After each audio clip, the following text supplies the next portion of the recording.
The following is a special presentation of TNN Motorsports.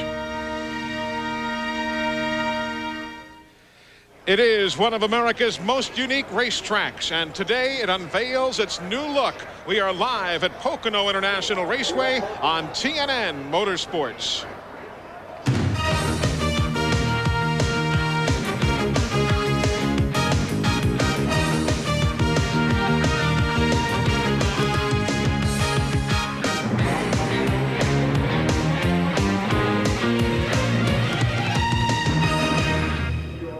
They don't make days any nicer than this one here in the Pocono Mountains of Pennsylvania. Welcome, everybody. I'm Eli Gold. We are live here at Pocono International Raceway. And, Buddy Baker, it's a racetrack with a brand new racing surface. It is that. It's very smooth. The tunnel turned 3 to 5 miles an hour faster than last year. Everybody's looking for a lightning fast race today. And qualifying was so very interesting, Phil Parsons. Behind the pole sitter, Jeff Gordon. A lot of interesting names. Well, sure where you've got Derek Cope back there, Hutch Strickland, guys that you don't normally see right up front. But the thing about this new racetrack is it's a clean slate for everybody. You don't have the same bumps that you had 20 years ago that the Earnhardts know and the Waltrips know. So maybe we'll see one of those guys break through. Yeah, it could be an equalizing factor, but the one constant is our pole sitter, Jeff Gordon. Third week in a row he's been at the top spot, and earlier this morning he and Glenn Jarrett spent some time walking around this new Pocono racing surface. Well, Eli, I'm down on this newly resurfaced racetrack here at Pocono with the pole sitter, Jeff Gordon. Now, he proved last year he could dominate this place, almost won the race a year ago, won the pole here, so obviously you've taken a liking to this new pavement. Well, yeah, I really like it. This is the first time I've ever sat on the pole here at Pocono, and, you know, we've run good here in the past, and I was a little bit worried because shocks are usually really, really important here, and as smooth as the track is, you've kind of thrown that shock combination out of it, and we didn't test here either, so I've been real happy with the car. This is one of our best cars, and it's a car we won with at Dover, and I hope it works on the flat tracks today. Well, we're in the turn 3 area here, just as you go off into the front straightaway. This is a good place to set them up, pass them. Yeah, this leads up to the long straightaway, very long straightaway, and you can really get on a guy, and if you just take your momentum up off this corner, you can really get underneath a guy, and that's where you want to position yourself going into that first turn. We'll be looking for that a little bit later on. It is incredibly smooth out here. We had a chance to talk to several of the other competitors to see what they thought about it. Some interesting comments. Let's hear from them. Well, first of all, the track's really smooth. It's hard to say that about Pocono because it's always been a rough racetrack. I enjoy coming here. We always run good here, but boy, when I showed up 2 weeks ago for this test, I couldn't believe it was at the same place because all the bumps in the front straightaway were gone. It's real smooth. I guess they had Clarence Cagle, the old fella that's looked after all these pavement jobs, looked after this place. And I can't find a bad place in a racetrack. You're just faster in every corner, and it just feels great. It's hard to judge exactly what it's going to be like for racing, but it sure is smooth. It sure is nice. It has a nice wide groove. A lot of new pavement that we race on, it's so hard to race on because if you get outside the groove, your history. This doesn't feel that way when you're running by yourself out there and you make a mistake and get out wide, you're still okay, which is kind of unique. You know, the track's nice and smooth. It's still got some waves in places where they had it before, but kind of adds a little character to the racetrack, I guess. So, but they really did a great job paving it. It's just going to be a pretty smooth race, or pretty smooth racetrack for the race cars. Well, the second biggest story this week at Pocono, Dale Jarrett crashed in qualifying on Friday, broke some bones. Randy Pemberton is standing by with him. Well, thanks, Glenn. Dale, we know that you're hurt. Is there a possibility that you can't go the distance today here at Pocono? Yeah, I just really don't know. There is that possibility. I'm pretty sore today.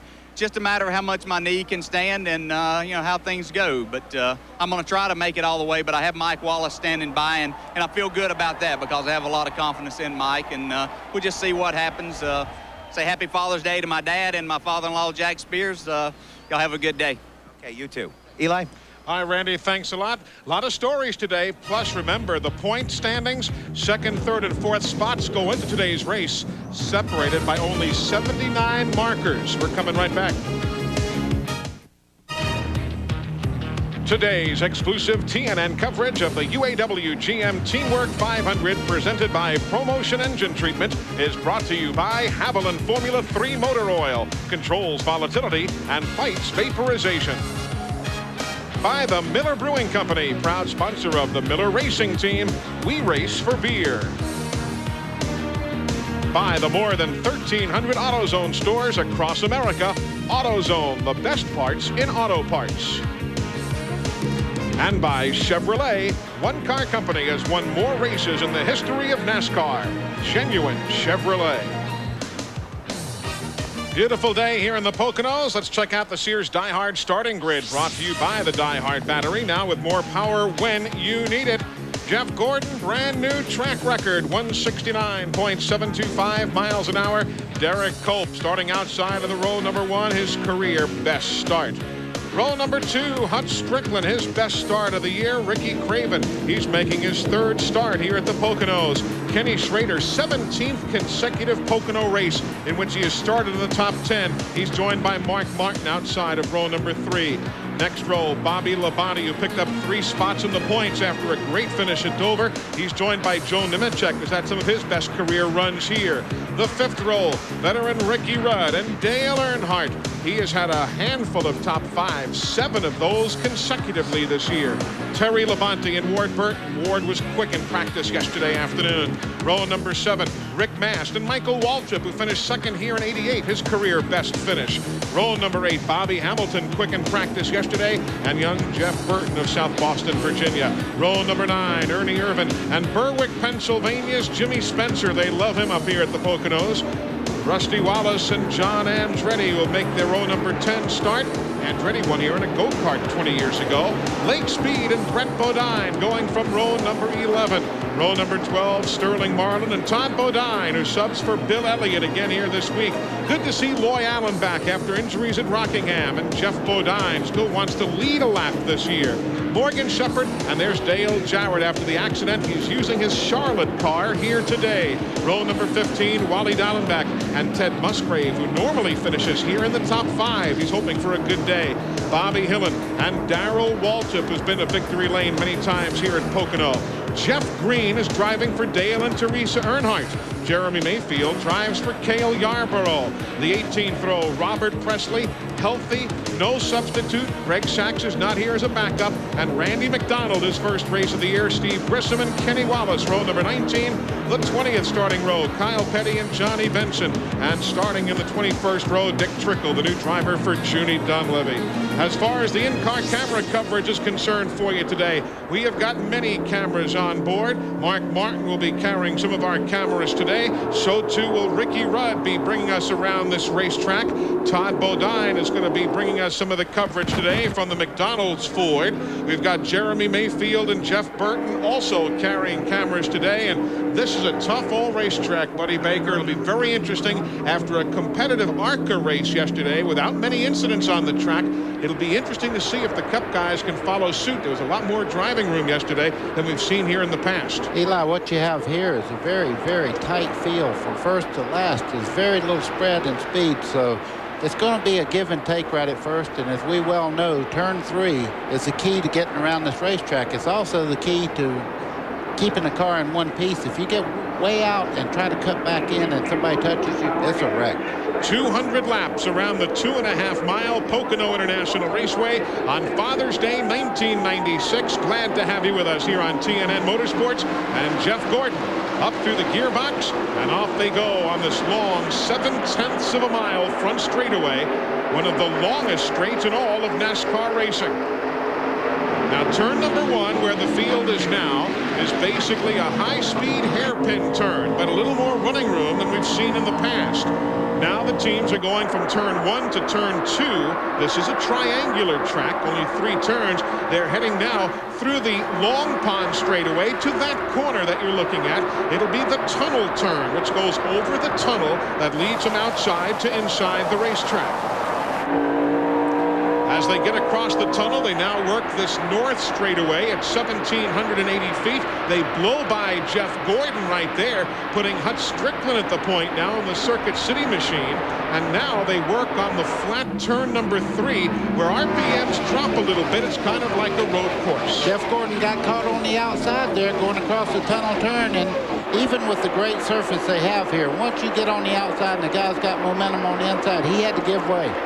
So as they work back into the corner, Hutch Strickland has only led 1 lap all year, and that was in Daytona back in February, and he shows the way right now. But outside of him, Now inside of him is Derek Cope and second, Phil Parsons, with that new homegrown chassis of theirs. It's interesting, Eli, to see if they can truly run side by side like Mark Martin was alluding to in the open.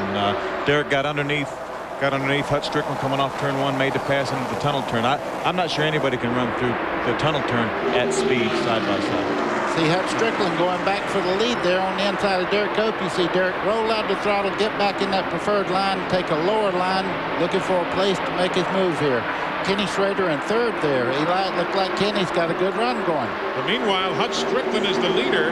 He has 2 top 5 finishes here at Pocono. He loves this racetrack. And there's a vintage Pocono scene.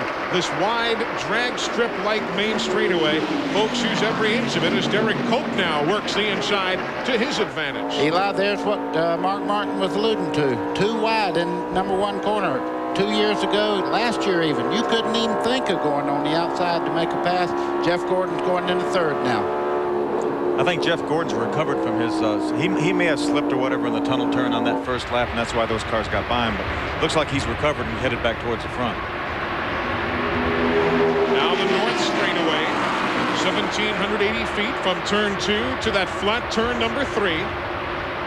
Eli, we have reports from several teams right now that they're very trouble in the corner as Joe Nemechek was having his car kick out through the corner, goes across the grass as one other machine belches some flame you see at the top of your picture, and we are under caution right here as Bobby Labonte has problems with the Interstate Batteries Chevrolet.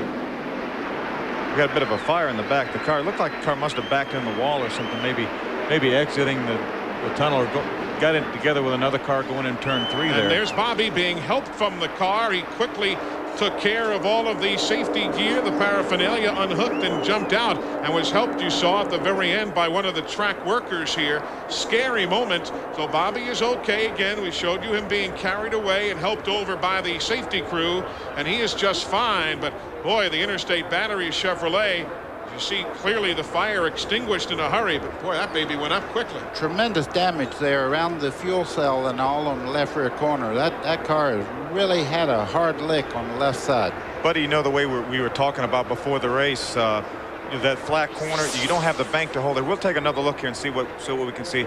Already up in the wall there. Yeah, we caught him. He was already sideways and backed in the wall, and looked like Terry Labonte, trying to make an evasive action, got in the back of Nemechek, and I think that's why Nemechek went ahead and spun to the inside of the racetrack. But tremendous damage when you have a flat corner. It's a fast corner. It's the slowest corner on this racetrack, but it's still lightning fast, and you don't have the bank to catch the car. So we are under caution for the first time today. Jimmy Makar and the boys take the war wagon back to the garage area as we are live on Father's Day here at Pocono. We're coming right back. Welcome back, everybody, as we are under caution. First time here at Pocono International Raceway. The AutoZone Race Analysis brought to you by the more than 1,300 AutoZone stores across America. AutoZone, the best parts in auto parts.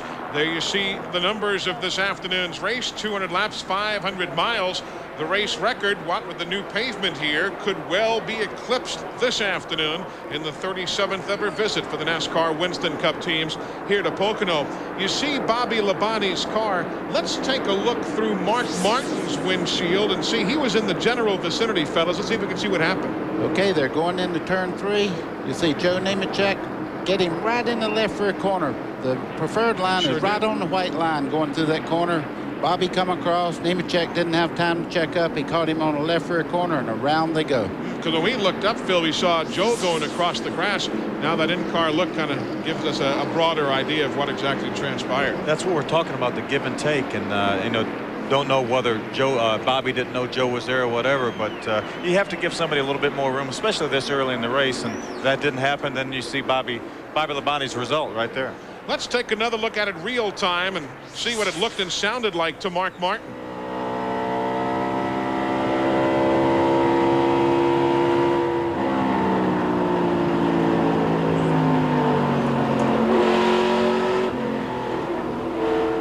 Mark kind of weeding his way through all of that problem now as he continues on. On the pit lane right now, Johnny Benson is pitting. Kyle Petty is pitting. Joe Nemechek is in. They are fixing the front end of his Burger King car. Also, the QVC Ford is in for Jeff Bodine. So that's taking place on the pit lane as we are working the 4th of 200 laps at a sold-out Pocono International Raceway. Welcome back, everybody. Under caution here at Pocono International Raceway as Bobby Labonte's car is now being taken, as you can see, back to the garage area. And barring a remarkable turnaround and a big old fix, this will be the first DNF, the first time that team has not finished in all of 1996. I'm Eli Gold with Phil Parsons, Buddy Baker, Glenn Jarrett, and Randy Pemberton. And now joining the broadcast, and tickled to have him along from Blairsville, Georgia, Bill Elliott is on the phone line with us. Bill, how you doing today? I'm doing great. Wish I was there. I bet. Happy Father's Day to you. How you feeling? I feel great. I've got a feeling I'm going to go back to Birmingham next week, and hopefully they'll give me some more good news. When I was there last week, they said that bone was healing good and it was looking good, but they still wouldn't give me a definite time. But still, it looks like late July, 1st of August. Certainly in time maybe for Indianapolis. Bill Elliott with us from Blairsville, Georgia. How tedious is all of this rehab? How tough is it to motivate yourself, get out there and go through all of this painful rehab? Well, it's a whole different deal. You feel better than what you can actually do because, a week or so ago, they said, I got the feeling so good. They said, now, if you do something and mess this thing up, you're going to be way behind the game. And, it could, if you do something right now, it could take you out the rest of the season the way they had to predict this particular break. And I know like I said before, when I was in the hospital, Darrell called me. He said, don't rush it. I mean, a race or two, one way or the other, at this point in time, isn't going to be too critical. I mean, I want to get back as quick as I can, but I still want to be 100%. Don't have to worry about, getting bumped around. The way these cars are today, I mean, look at Pocono, for example. How many cars broke the track record, how fast the racetrack is. One little mistake, and you never know when you're in this competitive as the racing is today. It's hard to get away from that. Exactly. We're looking at Todd Bodine, who has your McDonald's Ford on the racetrack now, working, as you know, this first caution, and we're riding along with Todd at this moment. Hey, tell me something. If I put your wife, Cindy, on the phone right now and said, what kind of a patient is your husband? I dare say you've been a booger bear hanging around the house because you want to be out at the racetrack, huh? Well, I wasn't too bad the first week or so, but once I got to realize that things were going to be okay, then I got pretty bad. But because you can only sit around so much. I've been active all my life and very busy. I worked hard on the race cars when I started, and it's just hard not to be doing something. I mean, it was just the point that you just had to make yourself stay there. And it's knowing it's for your own good. I hear you. Well, listen, Billy, you've been very kind to share some time on Father's Day with all of us and all of the folks who are watching on TNN. We look forward to seeing you at the racetrack real soon. I know Todd's going to do a good job for you out there today. Well, I think he will. I really miss all the fans up there. That's a great area. A great bunch of people around there. I've got fans all over the country.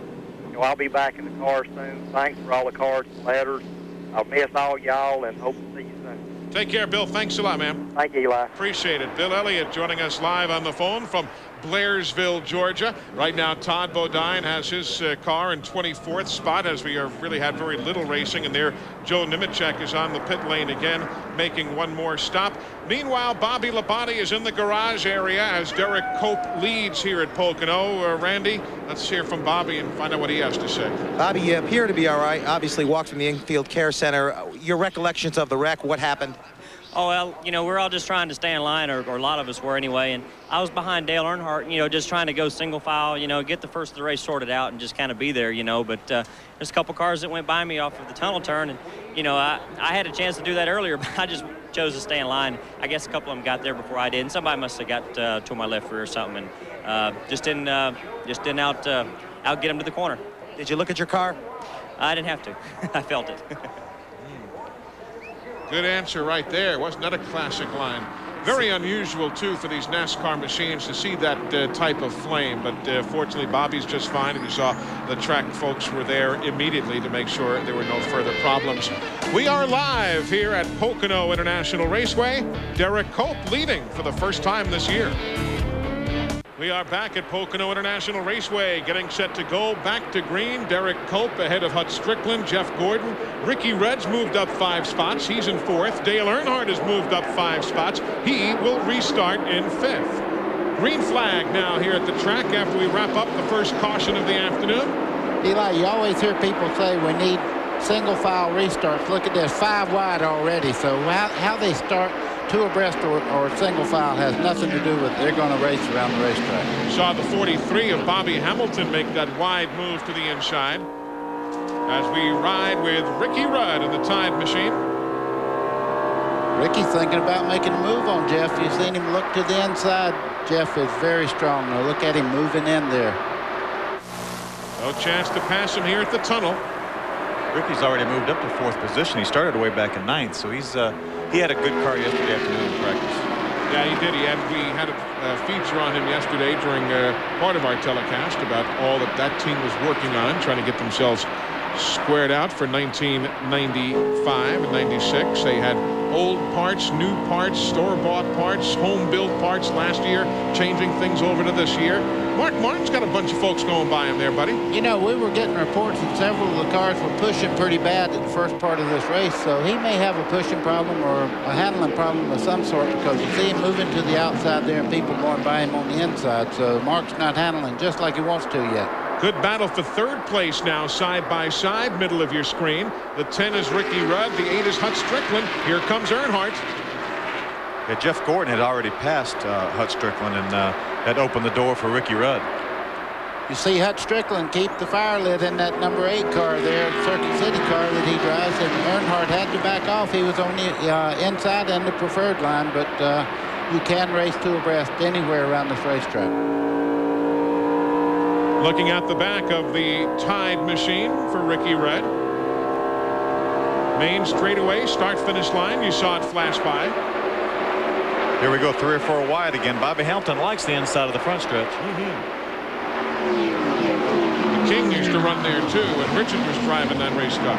You know, Kenny Schrader was making the charge towards the front right at first, but you see right now Bobby Hamilton's trying to get by him as they almost make contact off the corner there. Bobby got real loose coming out of turn 1. Ward Burton, the 22 on the right of your screen. He's run well. Here goes Rick Mast in the number 1 car. He has had a very quiet weekend, but he's now quietly in the top 10. Rick Mast said last week he was just a little too impatient. He said that's the best the car had run all year. He said, you know what it's like when you hadn't had a real good run for 2 or 3 races.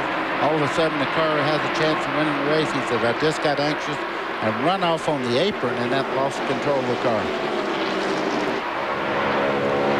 Riding with Jeff Burton now, following Michael Waltrip. Michael finished 2nd here in 1988 for his best career finish ever.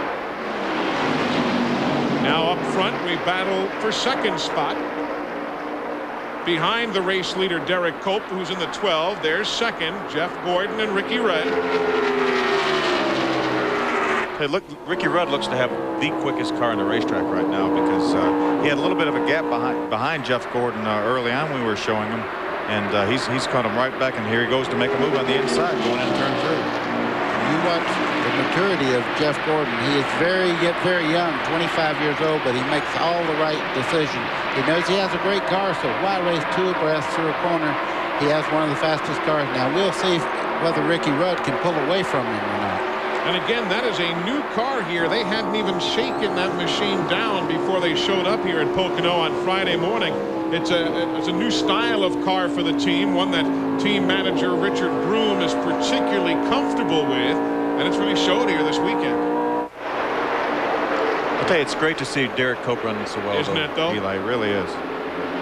Derek Cope, the race leader, as you see 2nd place Ricky Rudd, and that's the only separation.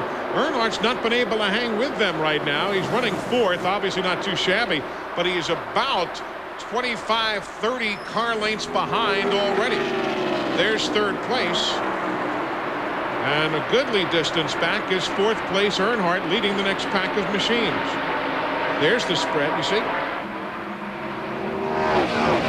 Of course, Derek Cope, we talked earlier in the day, he and Rusty Wallace both with those home-built chassis. Steve Levitt and the fellas changing some of the geometry to their liking, because unlike, for instance, Rusty Wallace, who has used predominantly those Ronnie Hopkins chassis, Bobby Allison Motorsports, for whom Derek drives there in the Badcock car, they have really shown no favorites. They've had chassis from most every car builder out there and then some. Now it's in-house, and until this very moment, it's been paying off. I was talking to one of the rival crew chiefs this morning, Eli, and he said that what Derek Cope's car is basically a Hendrick chassis with a Ford body on it, because the fellow that built the car used to work at Hendrick, so that's basically a Hendrick car with a Ford body on it. And there are no secrets in this business. Eli, look at Ricky Rudd. He's really working that wheel over. He's reporting that he may be a tick loose right now. That will better. But right now he has a fast car. As you can see him pulling up on Derek Cope down the front straightaway, looking to the inside, trying to make a move. Into that high-speed hairpin turn one. Well, Derek came right back down to the inside in a hurry, didn't he? That's taking care of business right there. He likes that lead, Eli. I would think. First time he has led all year. He has 2 wins in his career, you remember, at Daytona and Dover. Meanwhile, Terry Labonte, Ward Burton, both getting by Bobby Hamilton. They're battling at 8th, 9th, and 10th spot now. We're on the 15th lap. You see upper left-hand corner of your screen. 185 laps remain as Kenny Schrader brings that group past Ricky Craven. Now you could see Terry Labonte just for a second check up and give him time to get back in the throttle, and didn't wash out into Ricky Craven's car there. That's heads-up driving. That's giving a guy a break a lot of times. And you talk about a good race car driver that gives you breaks like that. Terry Labonte is one of the best. Okay, there, Jimmy Spencer's made a pretty good move. He started back in 18th position. He's well into the top 10 right now. That's Michael Waltrip in the 21 there, getting by Craven as they start down the Long Pond straightaway on the back stretch over there. Ricky Craven had a disastrous time here at Pocono a year ago. He crashed the car in qualifying, had all sorts of problems. This year, he qualified 4th. Nothing like seat time, is it? Oh boy, especially in a place like this. A place like this. This racetrack is so unique. It's about 3 different types of super speedways. It's really like Indianapolis, one flat corner. Down in the first corner is kind of like Michigan, and then the back straightaway, as you go in across the turn is like Milwaukee. So you really have one corner that you're not set up for, no matter how good your car is. Kenny Schrader coming at you in 6th. There's another thing that the guys out there are doing that we haven't talked about is they're shifting. That's right. This is the only basically oval track that we run on that the guys shift. And what they'll do, Eli, they'll shift from 3rd to 4th, right about the start-finish line, maybe a little bit beyond. And then they go down in turn 1. There's a battle for the lead. Ricky Rudd took the lead going in the tunnel turn over Derek Cope. But let's see if he can keep it down low, or if Derek can sneak by on that north chute now with help from Jeff Gordon. We've seen these maneuvers before. There you see Earnhardt's in the mix of there that. you see it. He went from 1st to 3rd in one corner there. Of course, Jeff Gordon could see that Derek Cope was going to make the move, so he just counter-checked and went on the bottom. From 1st to 3rd went Ricky Rudd. So Cope continues to show the way, although it was an eventful 2.5 miles. Now back to what you were talking about, Phil, with the shifting. 3rd gear is the 1-to-1. 4th gear is technically overdrive, but there are different styles. Some fellas shift in the middle of the corner. Some shift coming out. Some shift going in. Others will also shift at the other end of the racetrack as well. So it's not just one particular idea. That's 4th place now you're watching as Hut Strickland works to the inside of Dale Earnhardt. Good scramble going to the tunnel. We'll see if Dale Earnhardt makes his patented move. He backed off, let Hut go, and usually he tries to get back underneath somebody, but that time he didn't. Now back up front, Ricky Rudd wants 2nd. He's got it, and this time woes it down low, but Derek Cope enjoying the largest lead he's had today. That's typical of NASCAR at Pocono. 5 car lengths is a large lead. We are at Pocono International Raceway. Glad you're with us here on TNN Motorsports. Today's exclusive TNN coverage of the UAW-GM Teamwork 500, presented by ProMotion Engine Treatment, is brought to you by Napa Auto Parts. At Napa, we keep America running. The fine folks at Duraloo bringing all of our overhead pictures to you at home on this Father's Day Sunday. Glad you're with us here on TNN Motorsports. As Derek Cope still leads Ricky Rudd and Jeff Gordon. There you see the top three here at the UAW-GM Teamwork 500. Eli Gold, Buddy Baker, Phil Parsons, Glenn Jarrett, Randy Pemberton. That's the crew on hand. Good scramble, middle of the pack now between the Todd Bodine and Sterling Marlin machines. Meanwhile, back up front, Ricky Rudd goes into turn number one, grabs the lead, but here comes old Derek Cope again. He loves that lead. I tell you, he's fighting for it today. See him trying to stay on the inside. Jeff Gordon moving up. They do draft here just like at Daytona. The straightaways are very long. Got some horses. Boy, he's got some bravery too. He went in that corner pretty hard just now. You see him washing up. Ricky's trying to make a counter move on the inside through the short chute over there. There's that Earnhardt move we were talking about. Exactly, and here comes Gordon now. Can't get the low side, but Ricky Rudd shows the way. So Ricky Rudd, who has done well here, has never been able to win, trying to make himself wide to keep Derek Cope behind him, and Rudd's going to leave the lap. Eli also, look just behind them there in the 8-car. Hut Strickland's made it a 4-car race now for the lead. There is Hut in the Circuit City Ford. Riding with Ricky Rudd now, the race leader.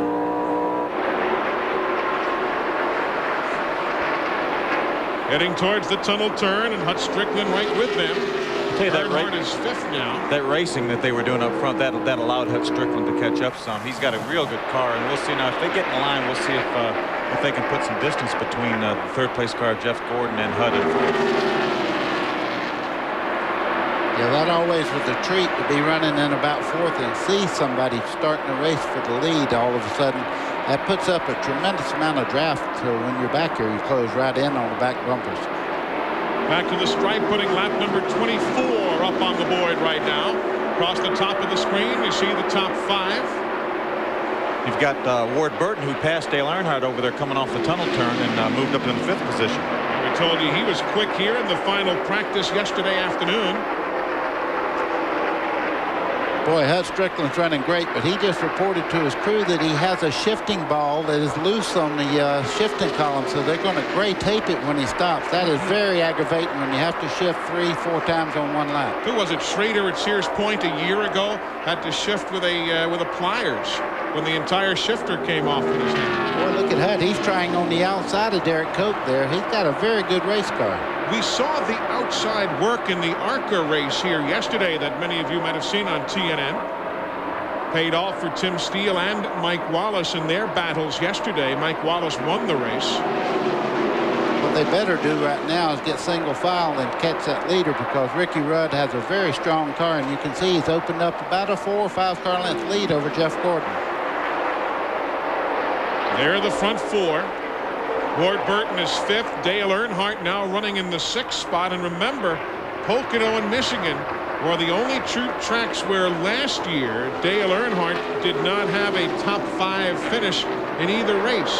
So this has not necessarily been Dale's track, though he does have 2 victories here. But last year, this and Michigan, where the circuit goes next week, weren't his favorites. I was talking to Don Hawk, who is Dale Earnhardt's business manager, and he said they finished 8th in one of the races here last year. He said, but we really had about a 15th place car. We were one of the only guys, or the only guy to change tires on a late caution flag, and it ended up getting them about 5 or 6 more positions. But he said, you know, they've really concentrated hard on this racetrack and Michigan next week. There you see the battle that's working now, middle of the field, 25th, 26th, and 27th. Jeremy Mayfield has 25th. He's in the 98. The 15 is Wally Dallenbach. The 88, that is Dale Jarrett. Jeff Bodine also in the picture there. How's Dale Jarrett feeling, Randy? Has he radioed into the crew at all? Yes, he has, Eli. He said nothing about himself physically as he tries to make a move under Jeremy Mayfield. He said, though, the car's a little bit loose. On the first pit stop, let's drop the track bar, add around the wedge. So he's feeling pretty good. He's working on the car. Super, and that is the same car they used at Charlotte to dominate there in the Coca-Cola 600. A lot of folks were kind of confiding in the garage that their backup was actually a little quicker than the primary car. Meanwhile, back towards the front, you've got Jimmy Spencer in the 23, Terry Labonte in the 5. That is 8th, 9th, 10th, and 11th. And oh, Ernie Irvan hits the wall, tagged by Todd, or at least Brett Bodine. He'll spin out of control. Bodine will. Dale Jarrett comes down the pit lane to avoid. He is not stopping. He just took the high ground through the pit road, and we are under caution. Caution will fly on the 28th lap. On the quick look we had, looked as though Ernie had tagged the wall, came off the wall, and then Brett Bodine was there and had nowhere to go. That's been typical of Brett's year this year, Eli. He's just been in the wrong place at the wrong time. They've had some real good cars and real good runs with that Lowe's Ford, and just just in the wrong place, just like here today. A lot of damage there on Ernie Irvan's car. Yeah. Can't see the right side tires, obviously. Don't know exactly how it's tracking, but it can't be real good. Well, you can see it's tracking. It's tracking. Yeah, like the Rearenhausen's turned all the way to the left there, so he's got to go in and fix that one. He's skating more than a member of the Montreal Canadiens right now. And there you see Brett's machine. He is already out. That's Brett you see on the other side of the wall, I believe. So, yep, there he is being checked out by the folks from the safety and medical crew here at Pocono. And if you read Brett's lips, he said, "I'm okay." He just kind of ran out of racetrack. Let's see what happened, fellas. Let's wait for Ernie's car. Already around. We couldn't tell whether he had contact or not prior to spinning, but that just turned him around right in front of Brett, and he had nowhere to go. Well, Brett had nowhere to go either. He just was there, a victim of circumstances. And you see Dale Jarrett on the right of your screen. He just said the only place that's clear is pit road, and he came hightailing it down. And if you're curious, in an instance like this, you do not get penalized for speeding on pit road as you escape an accident scene. Just nowhere to go for Brett. He'd already committed up against the wall and already turned around right in front of him. Did you see Todd Bodine in the 94 bearing down on his brother in the 11? Wow. And just yanking that car away? He was looking broadside at his brother's car, middle of that front stretch. Well, once Brett made contact in the first part of that wreck, he was just along for the ride because all the steering was knocked out of that car. When he hit the second time, he had no control whatsoever over that car. So we are under caution for the second time this afternoon. We are live at Pocono. 28 laps are in the books, and Ricky Rudd shows the way. Welcome back to Pocono, and we hope we can welcome you to Opryland, USA. TNN's Salute to Motorsports at Opryland is coming up in just a very few days. Starts 10 days from now, June the 26th through the 30th. A number of the top stars of NASCAR will be on hand, including Jeff Gordon. For more information, just call that number, 615-889-6611. And that is a phone line that's available to you Monday through Friday. Let's take a look again as they continue the cleanups at exactly what took place. Riding with Mark Martin. He'll get a look at the accident that involved Ernie and Brett Bodine. Looks like Ernie just got wide, maybe hung the right rear up, maybe in some loose particles of rubber, and the thing just went around. Very similar to what happened to Dale Jarrett earlier in the week, and when he was qualifying, it just turned around, and of course, chain reaction got Brett Bodine into it. And there's the aerial view. Oh. And there came Brett, nowhere to go. Now watch, and you'll see the 94 come barreling through before, and he just avoided his brother, Todd Bodine, driving and avoiding Brett Bodine. You know, the track surface looks real wide, but when you're running 140, 50 miles an hour, it's pretty tough. Riding now with Jeremy Mayfield. Boy, I'm telling you, where do you go? Man. Wow. He went right in between the two wrecked cars there. With Jeremy Mayfield. On the pit lane, the pits should be opening in a moment. Jeff Green has already been on pit road. They are having some carburetor problems on the car that is owned by Dale and Teresa Earnhardt. So Tony Uri and the fellas are checking over the number 14 Racing for Kids Chevrolet. And there you see how your favorites are running on the track. There's the Jeff Green entry. Bright blue colors. That's one nice thing about this racetrack. If you do have a little bit of trouble, it takes so long at 60 or 70 miles an hour, whatever the pace car is running, to get around here that you have time to work on a lot of things. Yeah, you rarely lose a lap here unless you've got major significant problems. But one bad thing, if you ever run out of fuel on the front straightaway here, you cannot coast back around. That's impossible, so you lose a lot of time. That's true. No banking to speak of as pit stops now begin. Let's see if anybody stays out there behind Elmo. I don't think so. I don't think so. Pretty lonely right now. Joe Nemechek's going to stay out. Well, let's go to Randy Pemberton. He's going to cover pit stops. The DuPont Chevrolet is in. Derek Cope in on pit road, right up the road from him. 4 tires it's going to be for the 24 car. They discussed the possibility of changing 2 tires. Ray Evernham, on occasion, likes to try it to see if the chassis will work on a 2-tire stop. Use it later on down the road. 4 tires done. Extra man over the wall. 24 car down and away. Glenn? Hey. Okay, Randy, we're down here in front of Ricky Rudd, Dale Earnhardt, Mark Martin, and a great pit stop for Hut Strickland. They only changed right side tires. Earnhardt did 4, he's down and away. Rudd did 4, he's down and away. There was a chassis adjustment on Earnhardt's car. They made none on Rudd, even though he reported being just a little bit loose. But Hut Strickland, I believe, only changed outside tires because he beat them.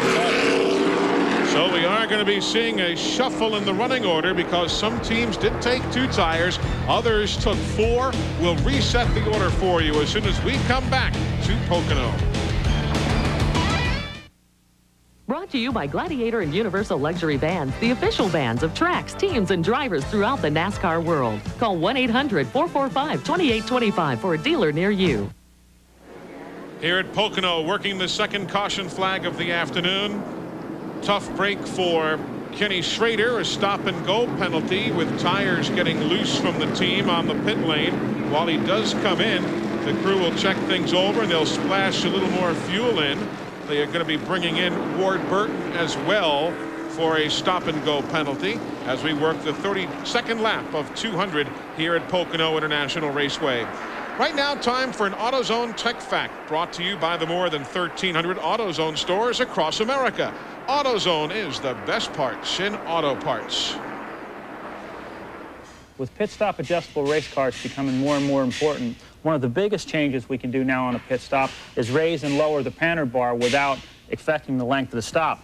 In the years past, the panner bar could only be raised or lowered 1 inch at a time by taking a bolt out, raising it, putting it back in. That'd make the pit stop way too long. Nowadays, we can raise it as much as 1 inch at a time by just running a jack screw up and down, the same as we do when we're changing the wedge in the car. If Jeff Gordon has a tight race car, we can raise this track bar and make it a looser race car. If he has a loose race car, we can lower this track bar and tighten the race car up for him. So we thank Ray Evernham, who of course is crew chief for Jeff Gordon's DuPont Chevrolet. On the pit lane, Jeff Burton. We've been seeing some smoke from behind the Exide Ford earlier this afternoon. You see in the back of the car, NASCAR officials are looking beneath the car. Glenn? Excuse me, Eli. I was talking to Richard Childress there. He was telling me Dale Earnhardt was just a little bit loose. That's the adjustment they made. The problem that Jeff Burton had yesterday, they had a main seal oil problem, and they thought that they had it repaired, that they got the leak stopped, but evidently they didn't. So that was the problem. They were getting ready to have to come in. In fact, they did come in just as that wreck was happening down there off of the final turn. I don't know, is that turn 3, turn 6, turn 8? What is it?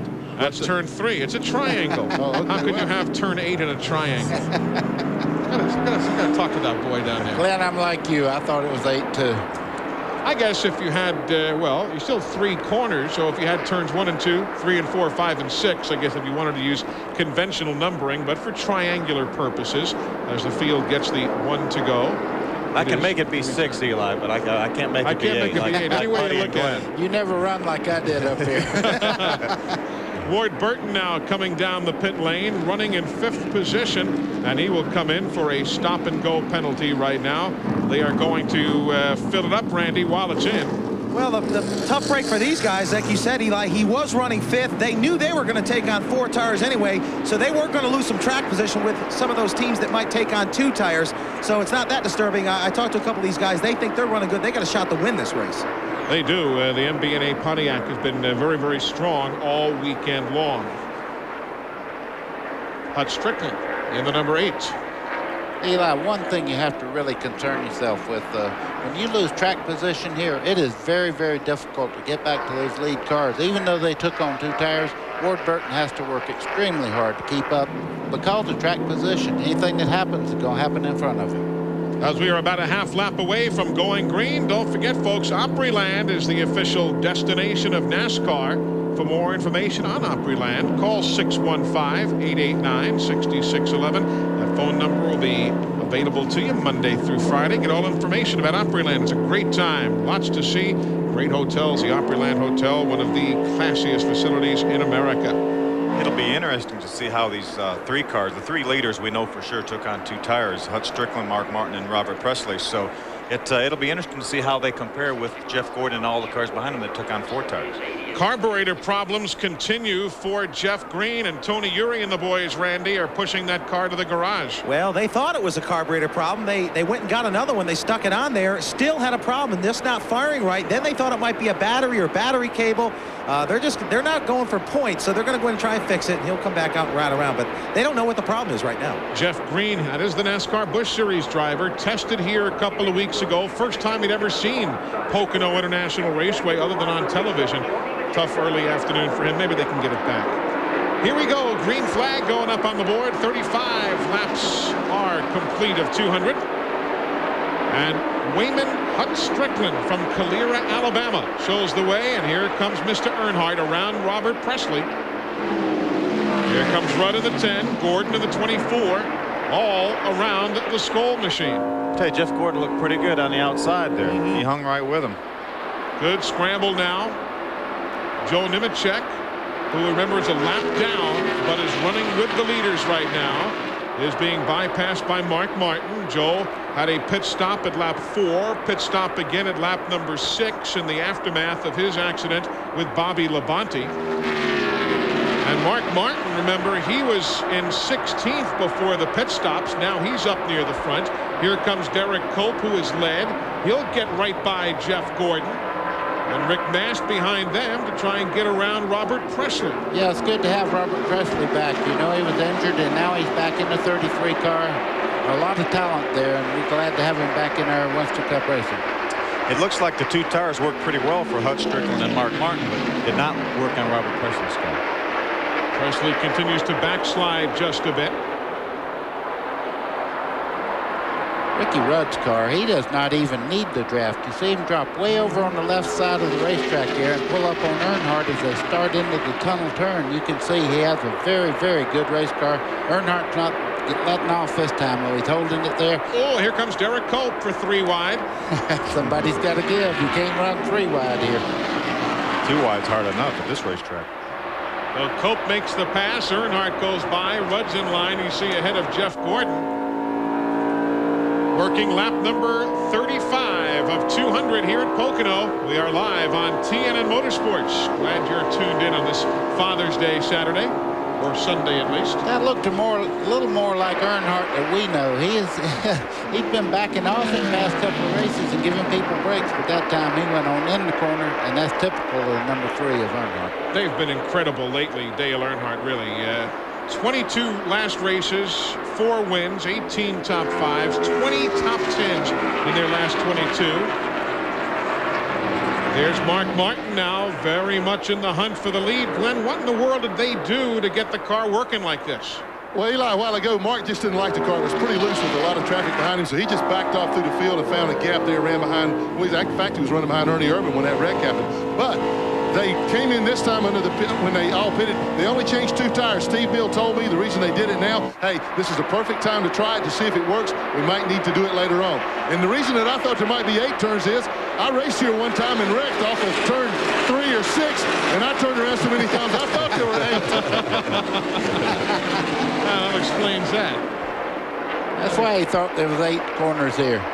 Derek Cope inside of Earnhardt. That's for 3rd spot now. Boy, I tell you what, Derek Cope is strong today. You see Ricky Rudd getting in the draft there. They're heading towards the tunnel turn. 3 wide going in there. Here comes Ricky. You couldn't do that on the old pavement. Well, you could, but the man on the outside would have a heart attack almost when you did that. Hey, Ricky Rudd has made a lot of moves here, a lot of passes. we've got Dale Jarrett coasting on the pit road at a very slow speed. And it looks as though he might not even be under power. As we watch battles on the racetrack, Dale Jarrett is on the pit lane. What's the story down there? Well, first of all, Eli, he said the oil pressure went. Then he came back over the radio and said, guys, the motor broke. He may not make it to the garage area. Well, he has made it to the pit lane as the hood goes up now, but a tough weekend to say the very least for Dale Jarrett. If you weren't with us earlier, if you haven't heard, he had an accident at qualifying Friday, cracked a rib on his left side, broke a bone beneath his right knee. Now they push the car to the garage, 38 laps complete, and apparently their day is done. Now up front, Hut Strickland still showing the way to Mark Martin. They are first and second. Derek Cope is third, Earnhardt fourth, Rudd fifth, Gordon is sixth, Mast is seventh, Spencer is eighth, Jeff Bodine is ninth, and Michael Waltrip 10th. Turning laps in the 163.5 mile an hour range right now for Hut Strickland. Boy, Hut is really getting around this racetrack. He's not giving up anything anywhere on the racetrack. He's running very well through the corners, great down the straightaways. We are live at Pocono International Raceway as Hut Strickland and Mark Martin pace the field, but we're still very early, and Jack Roush knows it. Welcome back, everybody. It looks rather benign out there right now with Hut Strickland showing the way. While you were gone, Mark Martin led lap number 41, but then very quickly found himself shuffled back in traffic, and Hut Strickland took the lead again at lap 42, and Mark Martin caught back in traffic there. You see him in the 6th car behind Jeff Gordon, who battles Earnhardt now for 5th. Here comes Mark trying to make a move on the inside. He got caught in a bad spot on the outside a while ago, but look at Mark Martin make a move there. Mark took the lead at lap 41. Hut Strickland got loose in the number 1 corner, and then Martin pulled him off the first turn and then took the lead for a lap. Here now is a scramble back for 2nd spot, which is won by Derek Cope over Ricky Rudd. So Derek now running in the 2nd spot behind the race leader Hut Strickland. Hut Strickland's been able to maintain his speed with only the 2 tires. He's you know, the 3 cars that only changed 2, he's by far been the best car. Now Mark Martin's also pretty good, but not quite as good as Hut Strickland right now. He tried to make a move on Jeff Gordon going on in turn 1. You watch Derek Cope and Rudd, though. These 2 cars are like a rocket ship, a brand new chassis there on the 12 car of Cope, and it is really working well. I guarantee you one thing, it's new, but there'll be a lot of people looking at that chassis at the next race. In the garage area, Dale Jarrett has joined the list of attrition along with Bobby Labonte, Ernie Irvin, Brett Bodine, and apparently Jeff Green. Let's get an update from the garage. Yeah, Jarrett, I know you can't believe it, and we can't really either. Sort of the same problem you guys had at Charlotte, but went on to win that race. Yeah, I guess it's the same thing. I guess we thought we cured it, but we hadn't, and we were lucky there and not quite as fortunate here. So a bolt backed out? Yeah, it broke, I think, and you know, we don't know why it may have, but like I say, it's the 2nd time, and we got away with it 1 time, but not this time. That's it from Dale Jarrett. Boy, what a weekend that man has had. So Dale Jarrett in the garage area. Jeff Green has just returned to the track. He is a couple of laps down now after the repairs to either the carburetor or what have you that Tony Eury was looking for beneath the hood. There are Dale Earnhardt and Jeff Gordon. That's 4th place, fellas. They're running about the same right now. The 2 cars are very even. You see Jeff Gordon just a little bit loose across the tunnel turn, but all in all, the car seems to be working well. He and Earnhardt are sitting back there running. Meanwhile, Ricky Rudd there in 3rd. He's hounding in the tire tracks of Derek Cope. Hut Strickland continues to lead. Well, if drafting means anything, they should be able to run Hut Strickland down. You see him closing in down near going in the corner there. The 2 cars drafting together should pull up on Hut Strickland in just a few laps from now. You know, Ricky Rudd, here he goes trying to make another pass on On the 12 car, Derek Cope, Ricky Rudd has attempted a lot of passes today. He may not have made them all, but he'll store that information, and when it comes down to the end of the race, if he has to make a pass, well, he'll have a good idea what works and what doesn't. At the same time, Jeff Gordon has just passed Dale Earnhardt out on the racetrack to move up one more spot to 4th position as we work lap number 45 of 200. Just tuning in, 2 cautions. Bobby Labonte and Joe Nemechek got together on the 3rd lap. Then Ernie Irvin and Brett Bodine together on lap number 28. So those 2 yellows have slowed the speed just a tad. There's Jimmy Spencer in the 23, the 7 Jeff Bodine, the 75 Morgan Shepherd. They're running now in 8th, 9th, and 10th. And here comes old Rick Mast in the 1, challenging Earnhardt for 5th. Well, at Dover, Rick Mast had one of the fastest cars there. Let's see who wins the drag race into the corner. Looks like Mast takes the position. Blows right by him there. You know, Rick has only had 1 engine failure in 11 starts this year. That's an earmark of that team, has been for years. I talked to Kevin Hamlin this morning, and he said they ran really well in last practice yesterday afternoon. So he said, hey, I don't know how I'm going to run today, but we were pretty good yesterday afternoon, and he looks pretty good so far. Kevin Hamlin being the crew chief for Rick Mast. Good battle up front. Ricky Rudd for the lead. Trying to get around Hut Strickland. Can he make it stick to the outside? Wow, on the outside. That's power. Yes, sir. That's a power move. That is for sure. But Hut Strickland, it's probably getting the word from his crew. Hey, listen, Ricky Rudd's a very fast car. Let's ride with him a little while, see what he's doing. Maybe pick up a groove change. It might be a little bit quicker. Peter Guile and Pro Motors doing the engines for Ricky Rudd's team. But Hut's right behind him there. You also have to remember, too, Eli, is that there's 150 laps to go in this race, too. So these guys don't want to use up all their equipment in the first quarter of the race. Tell this guy he's going back for the lead again. As I say that, Hut Strickland pulls underneath Ricky Rudd. And to the stripe, that'll be Hut, I believe, by inches had it been the final lap of the day. Last year, this is not unusual for Pocono as that battle for the lead continues. Last year, 37 lead changes among 13 drivers in the July race. And look at this scramble. Boy, that's getting awful close to a wreck right there. You see them start moving down and taking part of the room away from the guys on the inside. All you have to do is touch that car on the outside, and away he goes. Ricky Rudd just says, I'll watch it from the rear view. Can I tell you how tough Derek Cope is? That car has went back to 4th, all the way back up to the lead, back to 4th 2 or 3 times, and still maintains. Look how he pulls up in this flat part of the racetrack. That car is very strong, Phil. It sure is. And you know what's so rewarding, too, fellas? On Friday here, the crew chief for Derek Cope, Jimmy Fenning, was wearing one of the work shirts that they have around the shop, and the name over the pocket on Friday said Joe. Yesterday, I saw him in the garage on the work shirt. The name over the pocket said Earl. This is for Jimmy Fenning. I said, what the heck's going on? Yesterday you're Joe, today we're Earl. He said, you know, we just are on a tight budget. We wear whatever shirts are around that belong to guys who used to work here. As long as it fits you, you wear it. That's why this is particularly rewarding to see Bobby Allison's team running up front. 6 lead changes among 4 different drivers thus far, as we are in the mid stages of the UAW-GM Teamwork 500. Today's exclusive TNN coverage of the UAW-GM Teamwork 500, presented by ProMotion Engine Treatment, is brought to you by Pep Boys. 26,000 items at the guaranteed low price. Tires and service too. Everything but gas. And by RCA, changing entertainment again. Yep. That is a scramble that we've been watching for the last few moments as Ricky Rudd works now, trying to hang on to a spot there, works the inside of the racetrack.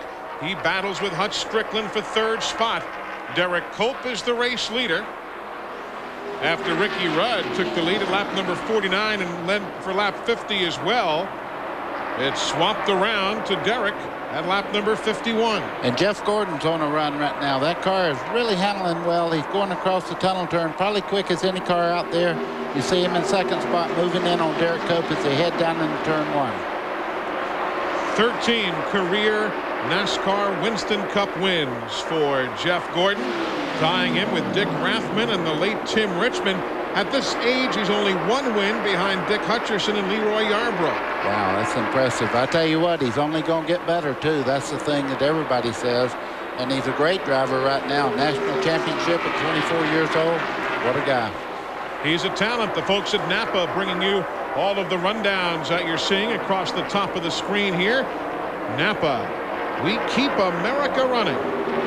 We are just 4 laps away from the special charity lap today. Who's going to get that money from Heinz? Right now, it's either Derek Cope or Jeff Gordon. The folks from Heinz have a payment on the line today to the charity of the driver, favorite charity for the driver who leads at lap 57. And right now, lap 54 up on the board. It's Gordon and Cope battling, and Hutt, and Earnhardt, and Rudd and Martin. You see everybody trying to get the great drafting help that they can get down the straightaway. Derek Cope is so strong, he went by Gordon on the outside, though, in the middle of the corner. He is extremely strong.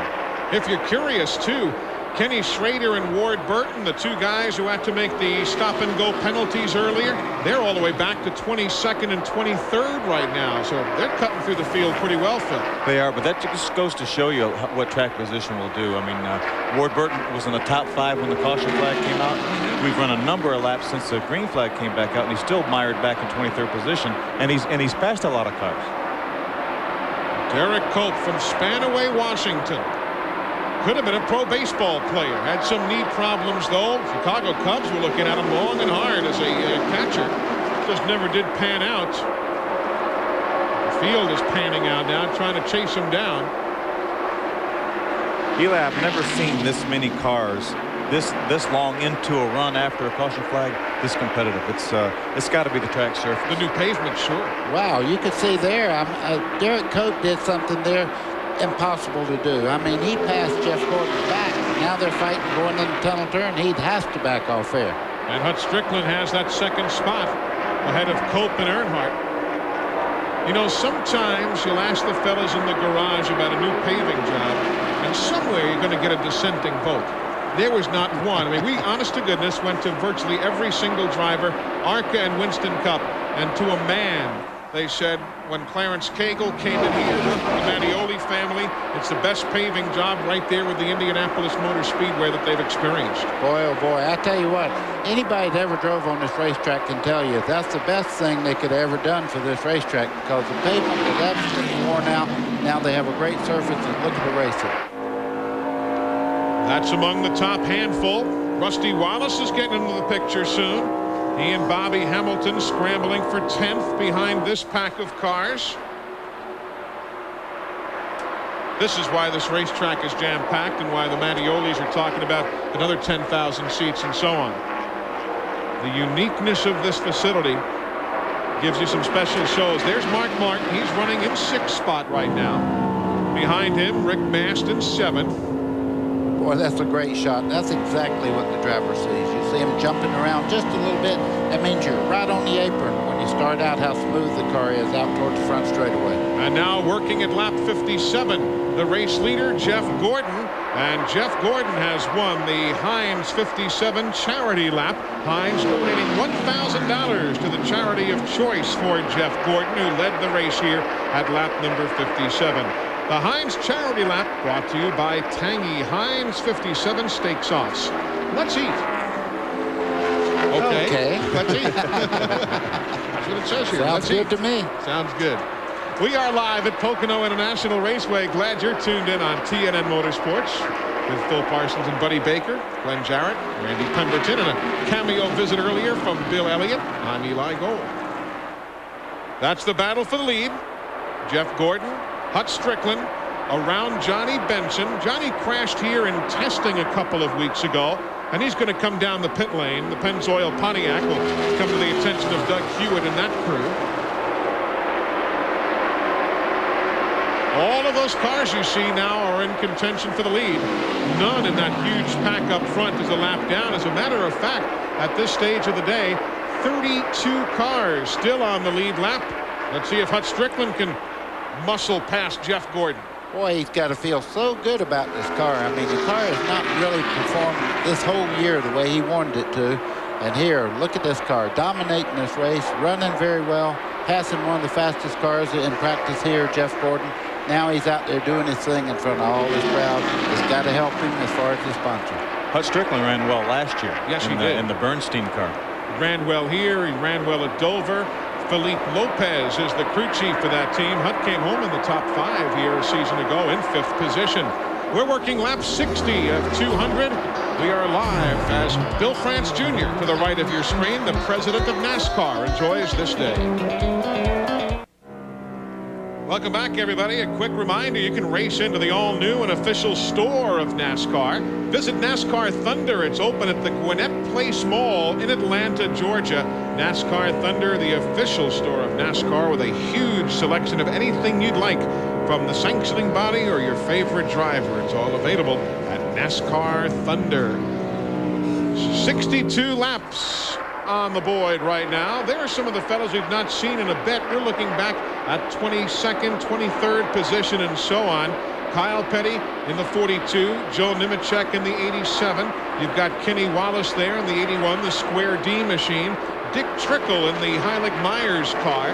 That scramble you're seeing right there is for 25th position in the case of Wallace. Nemechek is yet another lap down, the 87. There's the 90. Dick Trickle took over from Mike Wallace earlier in the week as the driver for Junie Donlevy. And right behind them, Darrell Waltrip. Now for 3rd spot. Earnhardt inside of Cope.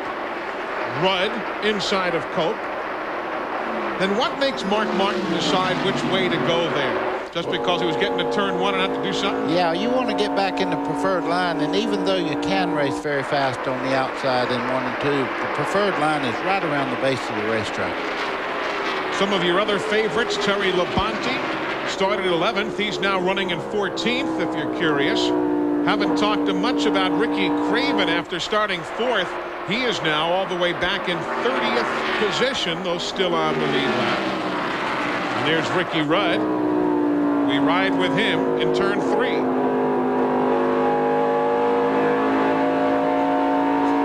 Now pit stops about to begin. Peeling off is Hut Strickland. The Circuit City Ford will be first to pit. He will pit at lap number 65. So the first team is in. We expect most all of the other leaders within the next few moments. Glenn? He's way down at the far end of pit road, and it's a long, long way. I know you have to come out at 4,500 RPMs, 65 miles per hour. They will go with 4 tires this time, obviously, because they only did 2 last time.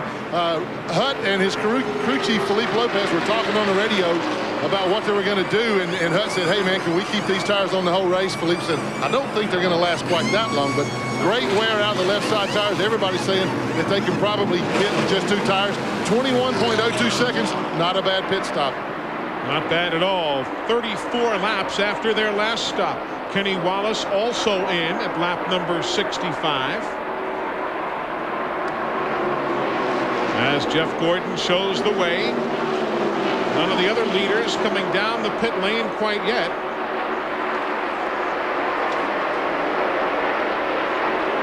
Lap 65 on the board. Let's go back a couple of laps. See if you see a problem with Ricky Rudd's machine. Take a close look there. See that little smoke? A little touch of smoke. What do you think? Did they maybe get a tire rub there? It was tough to tell. Did he touch the brakes a little hard? I don't think he would be shifting right there, so I don't think it came from the engine. I'm not really sure what that was. He's certainly not backing out. There had been some contact between he and Earnhardt earlier in the day, but that was the first time we'd ever noticed that puff of smoke from Ricky. Well, we can put these young guys to work there. You can see the dashboard. It ought to tell you. I could read the fuel pressure is on 8 pounds, so he's not having any fuel problems. Here we have the guys going down pit road now for some stops. Mark Martin, Bobby Hamilton is in, Rusty Wallace is in, Jeff Burton is in, Sterling Marlin will pit. This is lap number 66 of 200 here at Pocono. Mark Martin running in 7th spot. Loy Allen makes a stop as well here at lap number 66. Glenn Jarrett's down there. Well, Eli, they have gone the other way right now. They changed only right side tires a while ago. This time, they're only changing left side tires. 13.8 seconds pit stop. Different strategy entirely for Mark Martin. Left sides only. So, man, these guys are getting great tire wear, both left and right side. Got to be that new pavement, man. That's unheard of. Rusty Wallace, we told you, in for a stop. Also in now at the other end of the pit lane, Randy McDonald. First race he has qualified for this year after starting on the pole yesterday for the ARCA cars. Rick Mast is in, Jeff Bodine, Jimmy Spencer, and Bobby Hillen. Todd Bodine is in. Lake Speed. Here comes Jeremy Mayfield and Kyle Petty. Most everybody peeling off the racetrack now. Craven is in as Gordon continues to lead. Wally Dallenbach, John Andretti is in. Kyle Petty in for service. All of this at lap 67 under green. These are scheduled pit stops right now, Eli. You'll see all the leaders probably within the next 2 or 3 laps probably be in the pits. Darrell Waltrip here trying not to go a lap down. Jeff Gordon trying to lap the 33rd place runner. And nope, he's not going to come down pit road this time either. Wow, I tell you one thing, they must know exactly how much fuel that car uses, because if they run out, hanging out there like that, I tell you, they won't coast this whole lap around. Here come Derek Cope and Ricky Rudd. Michael Waltrip is in. Robert Presley is in. Steve Grissom is in. Randy? Well, the 12 team goes to work on the right side. They're just as proud of their pit crew as they are this brand new race car. They want to have a dynamite stop here. Right side looks good so far. They come around for the left side tires. Second can of gas going in. Good pit stop going on so far for the Badcock cars. Glenn? Okay, Ricky Rudd's down here, Randy. He's in. They've already gone to the right side. This will be a 4-tire change. Rudd changed 4 tires a while ago. They're taking no chances down here. They want to look at the tires after 30-some hot laps on them. Rudd is down in the way, but it was a 4-tire change here. They lost about 10 seconds to Mark Martin on that pit stop. Now Jeff Gordon comes down the pit lane. Ray Evernham, Ed Guzzo, and the crew waiting. This will be lap number 69. The pit stop for the race leader, Randy Pemberton. Rainbow Warriors going to work. Nice clean stop by Gordon. Extra man over the wall to clean the windshield. It's going to be 4 tires. They discussed them. Possible chassis adjustments. Not going to make any, which is understandable as well as they're running. Left side tires coming off. Second set going on. Glenn? Well, Randy Earnhardt has brought the Chevrolet in now, and they're going to the right side. It looks to me like that they're only going to do 2. No, they're going to do both sides. I see the guy with the left side tires here now. They do come around to the left side. Again, another chassis adjustment, this time on the right rear. The adjustment they made a while ago, as Richard Childress told us, the car was a little loose. It was on the left rear. This time they adjusted the right rear. 4 tires fuel. Chassis adjustment. Earnhardt is down in the way with 21.45 seconds. So all of these pit stops under green. As soon as we come back, all of the stops should be complete. Here comes Terry Labonte. We'll reset the running order for you in a moment. We're at lap 70. Well, pit stops now concluding, and it's all cycled around to those 2 men at the point right now. Over the last few seconds, both Terry Labonte and Ken Schrader have made their scheduled stops. So the leader is now Jeff Gordon. Mark Martin is second, Hut Strickland third, Rusty Wallace is fourth, Derek Cope is fifth, followed by Ward Burton, Ricky Rudd, and Morgan Shepherd.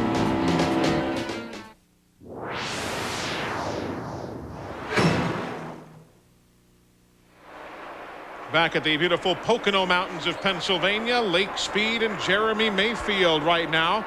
That is 18th and 19th spot. As closer to the front, you've got 5th and 6th position on your screen now. Rusty Wallace and Derek Cope running together. Rusty's not led a lap today. Derek Cope has led many. Right now, Terry Labonte is in 3rd spot. When Terry stopped on lap 70 and took on only right side tires, as everything cycled around at the end of the pit stop, he was able to get himself back in 3rd spot. You could see Hut Strickland losing power there down the front straightaway. Everybody was trying to avoid him. I don't know what happened to his car, but he's definitely off the pace. Heartbreaker if the problem continues for Hut Strickland. We also saw Kenny Wallace moments ago go to the garage area while you folks were away. So his name is added to the attrition list. They asked to push the car to the garage.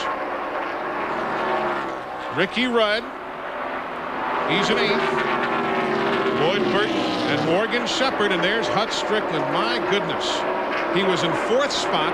He has led a good bit of today. Doesn't look as though he's going to win, that's for sure. No, he's going to have a hard time getting back to pit road. He's coasting very slow through the short chute now, headed towards the long straightaway there. And, yeah, he's got enough speed. I don't think he'll bring out a caution. He just stopped for fuel about 10 laps to go, so it's definitely not a fuel situation. Yeah, he led 19 laps this afternoon. Up front still, Jeff Gordon and Mark Martin. There you see 6th, 7th, and 8th spot as we take you back to the lead now.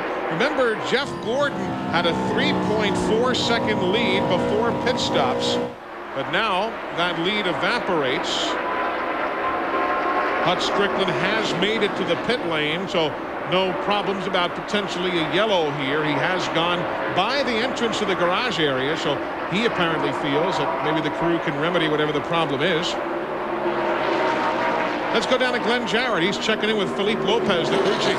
Well, Eli, they're all scratching their heads right now. We think that there's something wrong with the shifter. If the car is running, definitely is running, so it's not an engine problem. He cannot get the car in gear. They've got a jack out there. They're talking to him right now. They simply did not know what was wrong with it. So, but that is the problem. He's definitely got a transmission problem of some sort.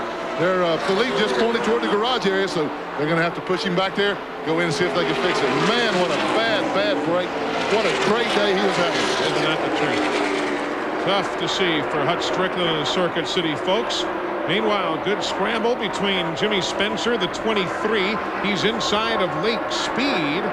By the way, that 9 car is going to be red next week when we get to Michigan. That's the battle for 16th and 17th position. As you now see Jeremy Mayfield trying to hold off Dale Earnhardt. Yeah, next week when we all go back to Michigan, Lake's car is going to be red in honor of the 50th anniversary of the Melling Tool Company, and they're going to go back to the colors that Melling had on the car when Bill Elliott won the Winston Million in 1985, and then the championship 3 years later. So next year, look for the Spam can to be red. Hut Strickland's problem happened. We could tell that he was slowing on the front straightaway about the same time that you shift from 3rd to 4th gear. So I don't know if something happened as he was going to shift from 3rd to 4th gear or what, but that's about the place on the racetrack that the problem occurred. Give Jimmy Spencer 17th now when he got around Jeremy Mayfield, who is in 18th. Lake Speed is in 19th. Working lap 77 of 200. Jeff Gordon leads. Terry Labonte is 2nd. 3rd is Mark Martin. Rusty Wallace 4th. Derek Cope is 5th. 6th is Ricky Rudd, ahead of Morgan Shepherd 7th. Ward Burton is 8th.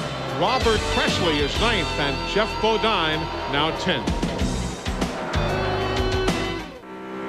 We are live at Pocono International Raceway with a great idea for you. Why not bring a part of your favorite race team into your own home? You can come to Opryland on June the 29th for the TNN Salute to Motorsports Memorabilia Auction.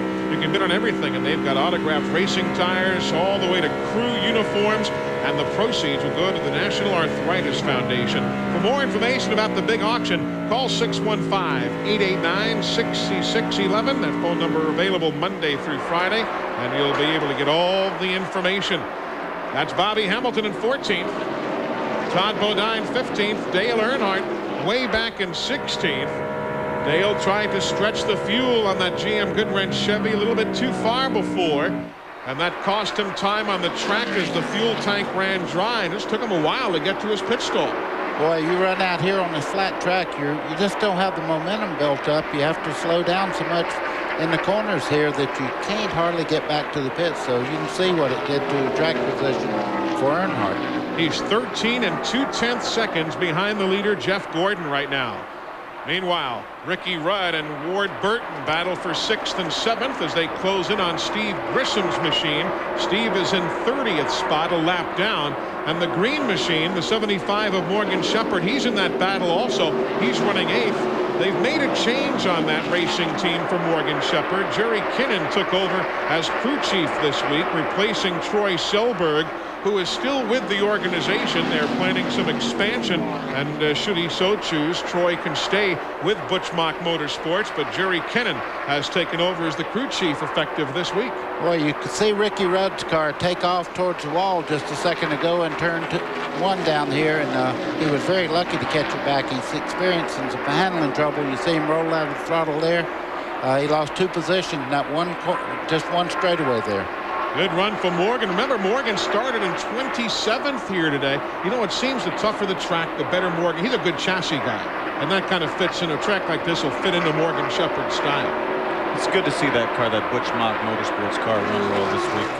They meant the graphic just showed he had a finish of 8th at Darlington, but it's been a pretty tough year for him. But he looks like he's pretty good today. Working lap number 83 of 200. Only 2 caution periods. One at lap 3, Bobby Labonte and Joe Nemechek together. One at lap 28, Ernie Irvin and Brett Bodine. You see Terry Labonte there. His chassis is off a little bit too. You can see his fishtail just a little bit coming out of turn 1 there. Once these cars get loose on you, you just have to wait till you make an adjustment on pit stops. You see him going back through the field. He was all the way up to 3rd.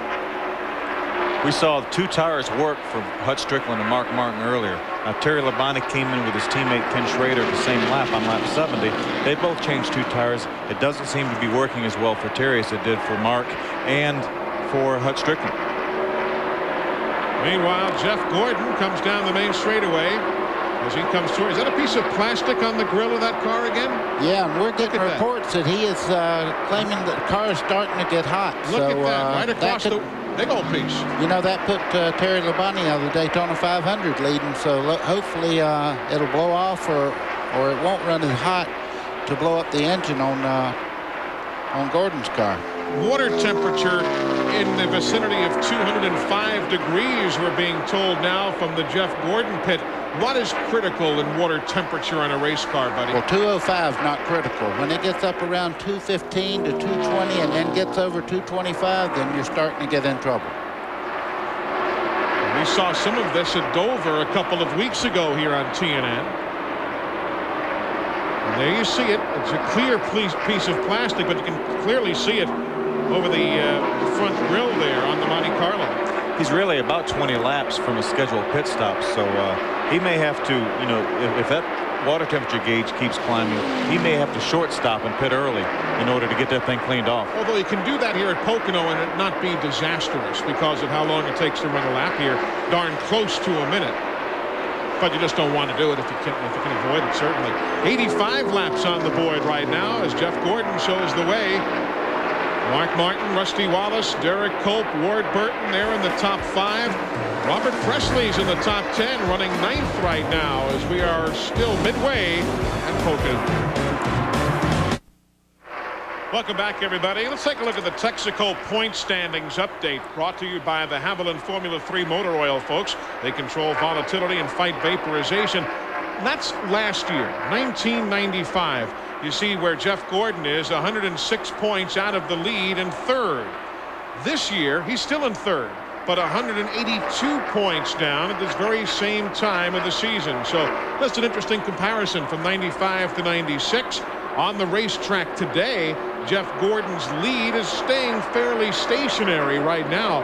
He's anywhere from 1.8 to 1.9 seconds ahead of Mark Martin, who is running in the 2nd spot.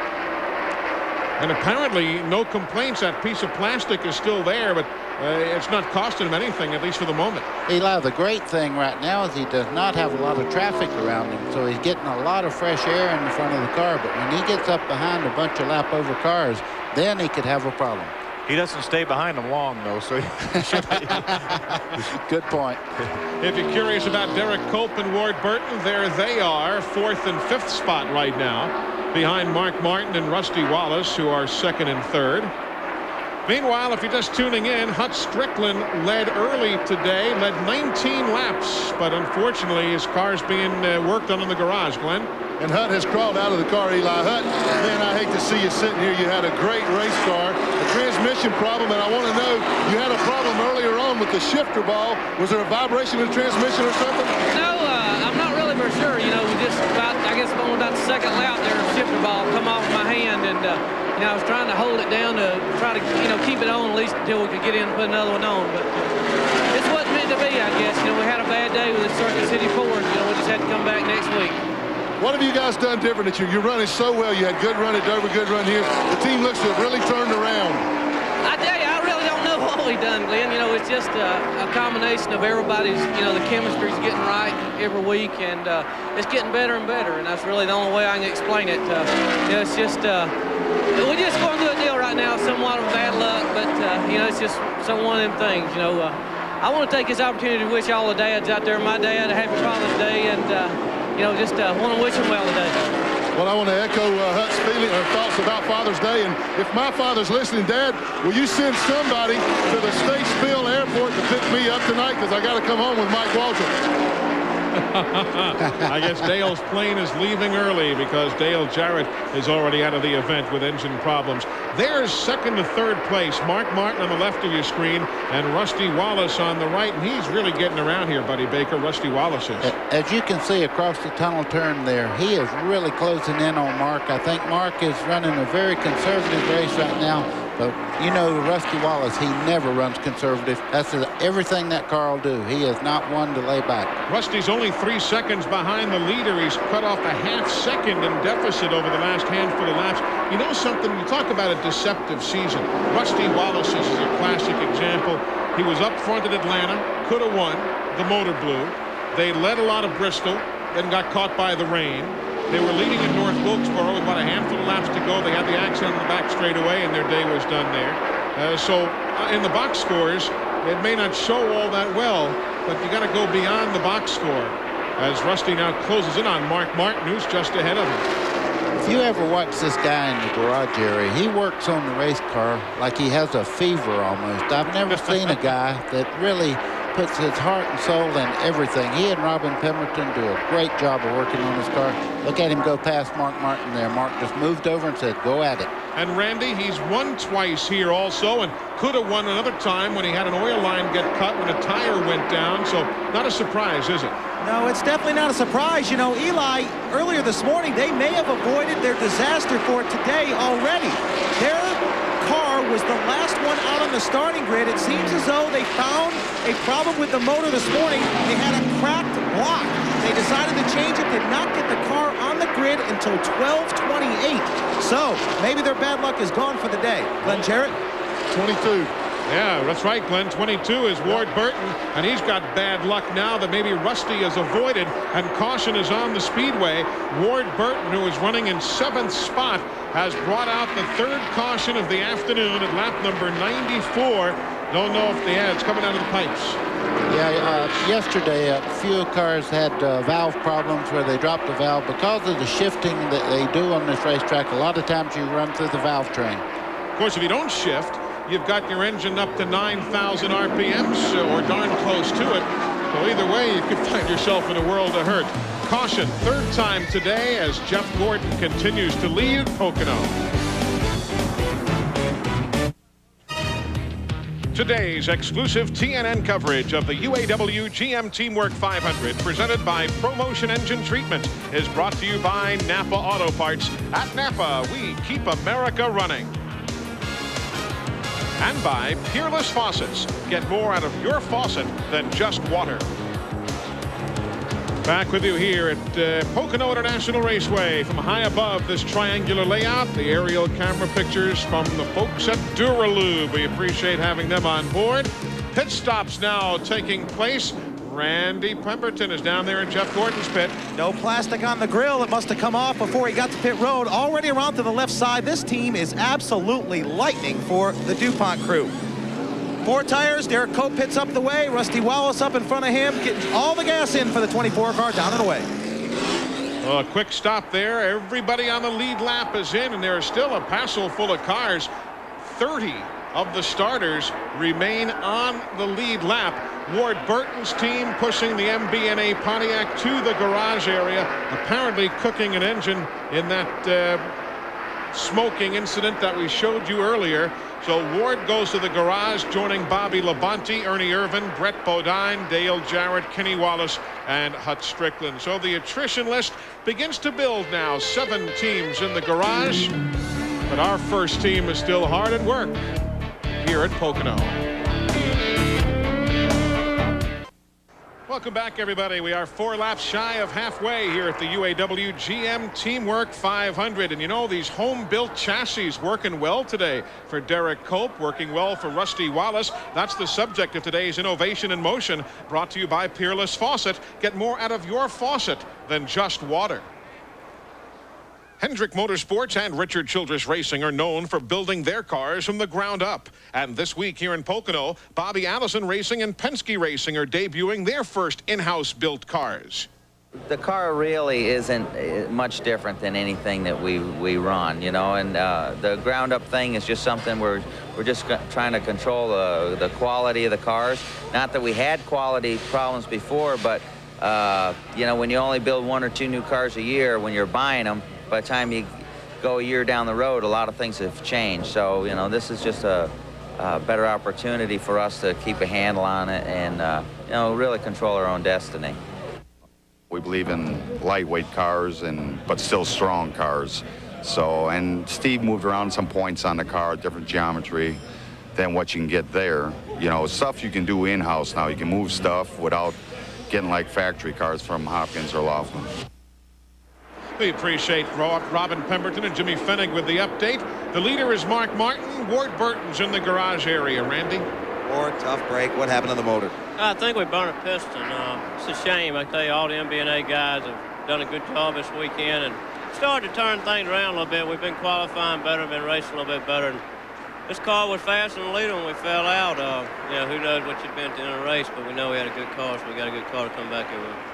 Better luck next race. Glenn Jarrett, Steve Meals had some interesting strategy today. Boy, have they ever, Randy. We've gone almost 100 miles at Pocono. You guys haven't made a 4-tire change yet. I can't believe that. Well, we talked earlier, we don't want to get stuck in traffic. That car is trimmed for a lot of front downforce, not a lot of rear downforce, and low drag because the straightaways are so long here.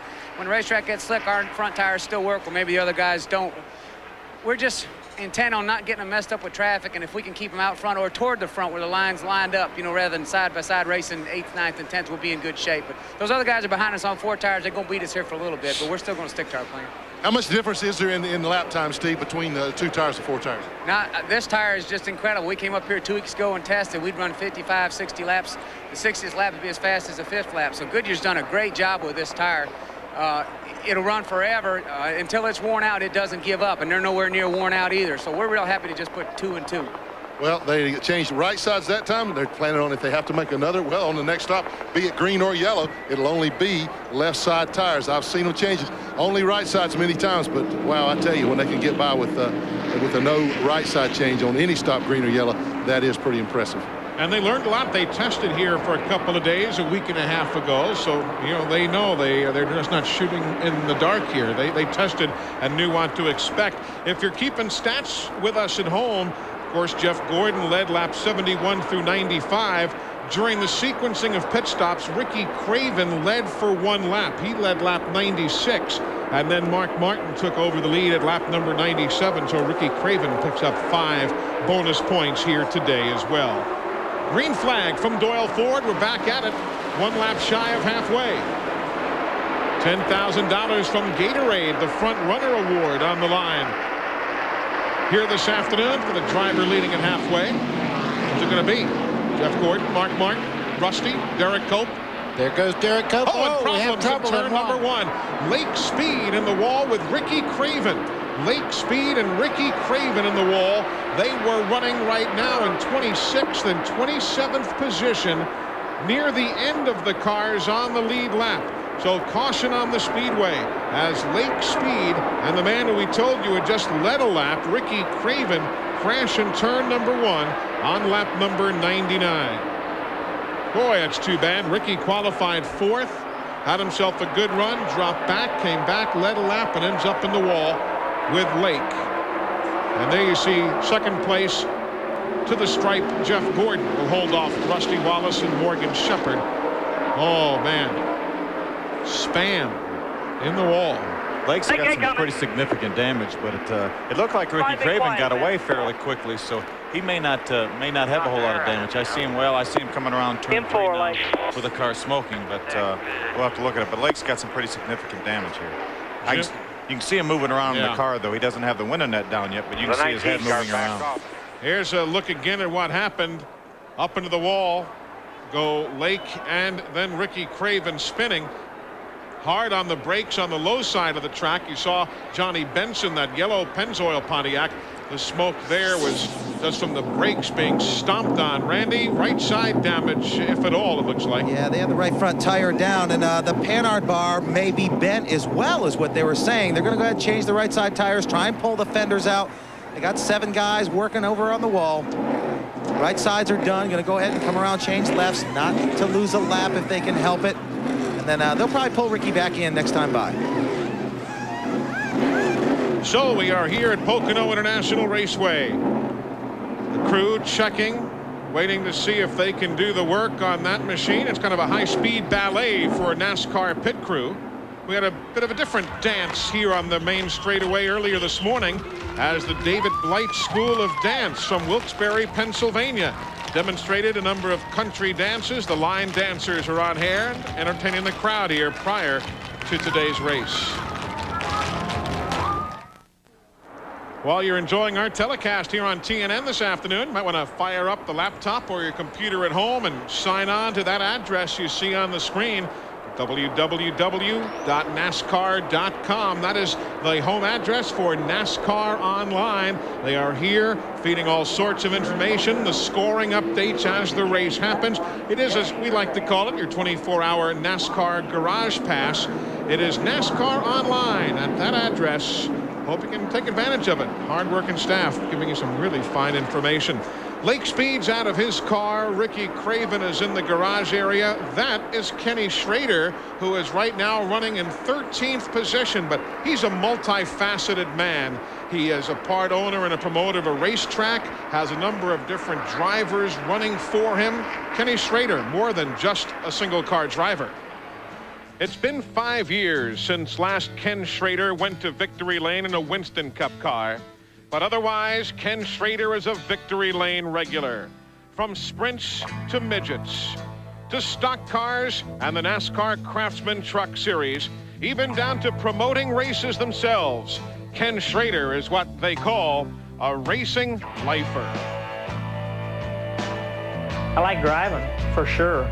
But this year, with the Budweiser team and all the restructuring over there, I really need to be devoting a ton of time to that program.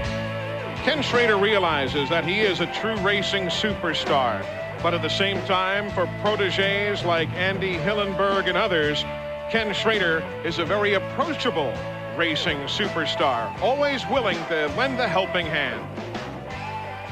You know, Kenny and I get along real great, and you know, if I have a question, I know that he has an answer. You know, he's been there, he's experienced some of the things that I'm experiencing now, being new to some of these racetracks and the Winston Cup cars and the Busch cars, and you know, Kenny's been all through that, so you know, I can go to him and he has a good answer to help me get up to that next step. He has helped so many people, and I just, you know, right now is what my career needed, and hopefully I can make the most of it. Kenny Schrader is really good about picking up drivers out of the ditch and who are unemployed and helping them along. You know, I don't think he's forgot where he started. Timmy Cahuth basically is in charge of all the cars, and he's, you know, gets them prepared, maintains them, makes the chassis adjustments that he thinks necessary from feedback from the drivers. I'm not going to drive forever, and I sure want to be involved and own a team. I don't think I want to own a Busch team. I mean, I want to own a Cup team when I do quit driving. So I would think so. I can't see a multi-team effort, but I'd sure like to have one car out there. Kenny Schrader, very talented driver, promoter, has a little bit of everything going in the world of racing. Let's go through to the Splitfire mid-race report brought to you by Splitfire. You can enter the performance zone with Splitfire Performance V spark plugs. There you see the numbers thus far, 7 different leaders rather, 15 lead changes. We're still working this 4th caution flag of the afternoon. Cars that are out of the race officially, Brett Bodine, Bobby Labonte, Ernie Irvin, Dale Jarrett. He had the engine failure earlier. Others are also in the garage area. Those are the fellas who have led the majority of the laps today. Other lap leaders this afternoon, Jeff Gordon, 37. Terry Labonte led 1 lap, as did Ricky Craven. We are working caution here at Pocono. 102 of 200 laps are complete. We're coming right back. Highway transportation is provided by the Cedar Ridge RV Center, Branchville, New Jersey, featuring Winnebago motorhomes. Call 1-800-988-4884 and find out why Cedar Ridge is the choice of champions. Commercial transportation for this telecast has been provided by Ryder, the official transportation company for Opryland. Welcome back, everybody. TNN Motorsports is live here at Pocono International Raceway, watching Jeff Gordon pace around, currently behind Mark Martin. Jeff Gordon, one of a number of drivers who has suggested that all of the speedy dry on the track might need to be removed. The NASCAR was quick to concur. They put down a lot of speedy dry out there in turn number 1. They brought out the jet blower there to try and get all of the excess speedy dry. Of course, run over that, Buddy Baker. I guess your traction is gone. As Phil can tell you, when you hit that speedy dry, sometimes it's worse than hitting the oil that is trying to dry up. So that's a good idea. You see it blowing all the excess off there. A little bit of the white line, too, it looked like. But that thing's nice to have there. Good run from Morgan Shepherd today. He is in 4th, as you see, and new crew chief Jerry Kinnan. Same old car owner, Butch Mock. Let's hear from him.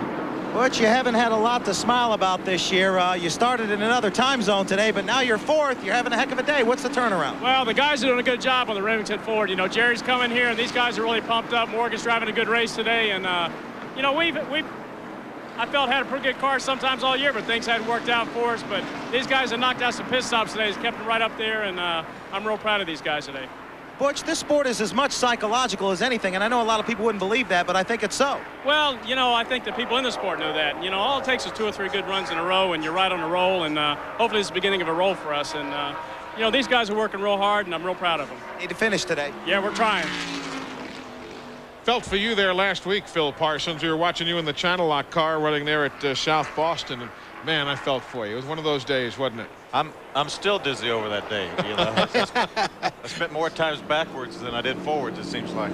Ready to go to Myrtle Beach come next week? Yeah, we're looking forward to it. We've got a real good car. We had a real good car at South Boston, but we, you know, got together with some people and spent more time backwards. But I think we'll be in good shape at Myrtle Beach. Eli, he did the hat trick 3 times he went around. Actually 4, but don't tell anybody. That's coming up next week from Myrtle Beach, South Carolina. They'll be racing on 4 wheels. Earlier today, they were racing on 2 wheels here at Pocono International Raceway, and there they are drafting for the win at the finish line. They've got a big bicycle race coming up here in the Poconos on September the 8th. They're calling it the Pocono Criterium, and we had an advanced look today. Welcome back, everybody. Part of our crew looking on here, busily at work. That's Debbie Bound, her dad, Herschel McGriff, legendary racer, with a happy Dad's Day greeting.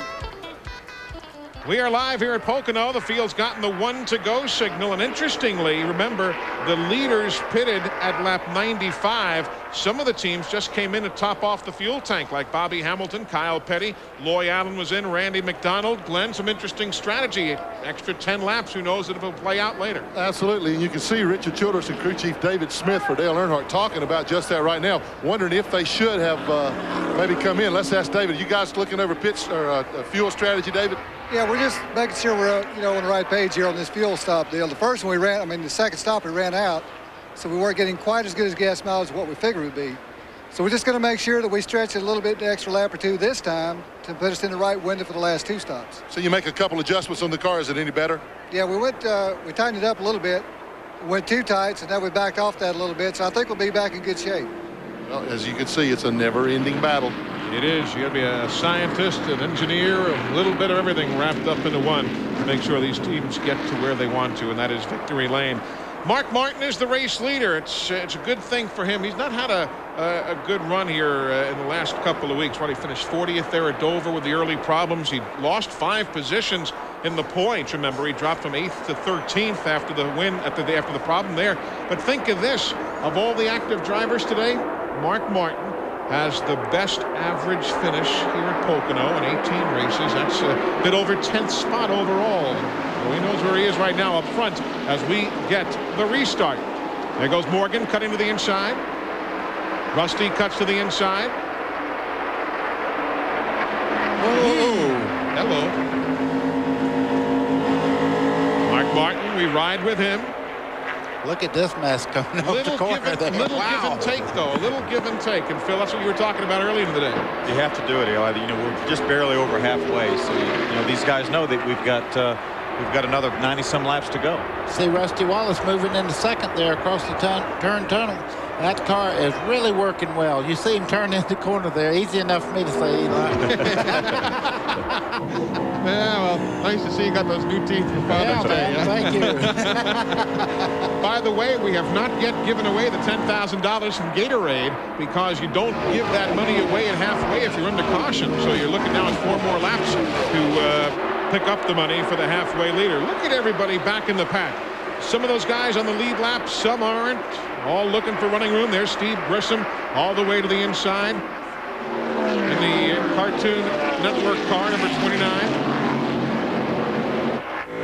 The majority of those cars are in the lead lap. Will we still have 28 cars in the lead lap? Yeah, exactly. All the way back to Loy Allen. Last team on the lead lap, Randy McDonald and Steve Grissom, the first cars a lap down. Riding with Todd Bodine. Meanwhile, up front, Rusty Wallace in the 2. He'd love to grab that lead away from Jeff Gordon. Gordon led from lap 97 through lap 106. Or I should say Martin did, rather, from 97 through 106. And then Jeff Gordon took over the lead again at lap 107. Just joining us, Hut Strickland led first, then Derek Cope, then Ricky Rudd, then Mark Martin. Then Hutt again, then Rudd again, then Cope and Gordon, and Hutt and Gordon. Terry Labonte led for a lap. Ricky Craven led for a lap. Then Mark Martin, and now Jeff Gordon again. In the garage, Bobby Labonte, Ernie Irvin, Brett Bodine, Dale Jarrett, Kenny Wallace, Hut Strickland, Ward Burton, and Lake Speed. 33, Robert Presley, that's back at 8th spot now, around the lapped car of Randy McDonald. You know, I just wonder if Derek Cope's car may be off just a little bit because he was flying earlier. You see Kenny Schrader coming up behind him. Is he a little bit loose, or what do you think? I tell you, he's got some damage on the front. It looks like he ran in the back of somebody. It looked like maybe on the restart or something, and that really hurts the front downforce. So I would guess that maybe he's having a pushing problem now because he doesn't have as much front downforce as he did before. He was behind the 33 car when he went high a bit ago.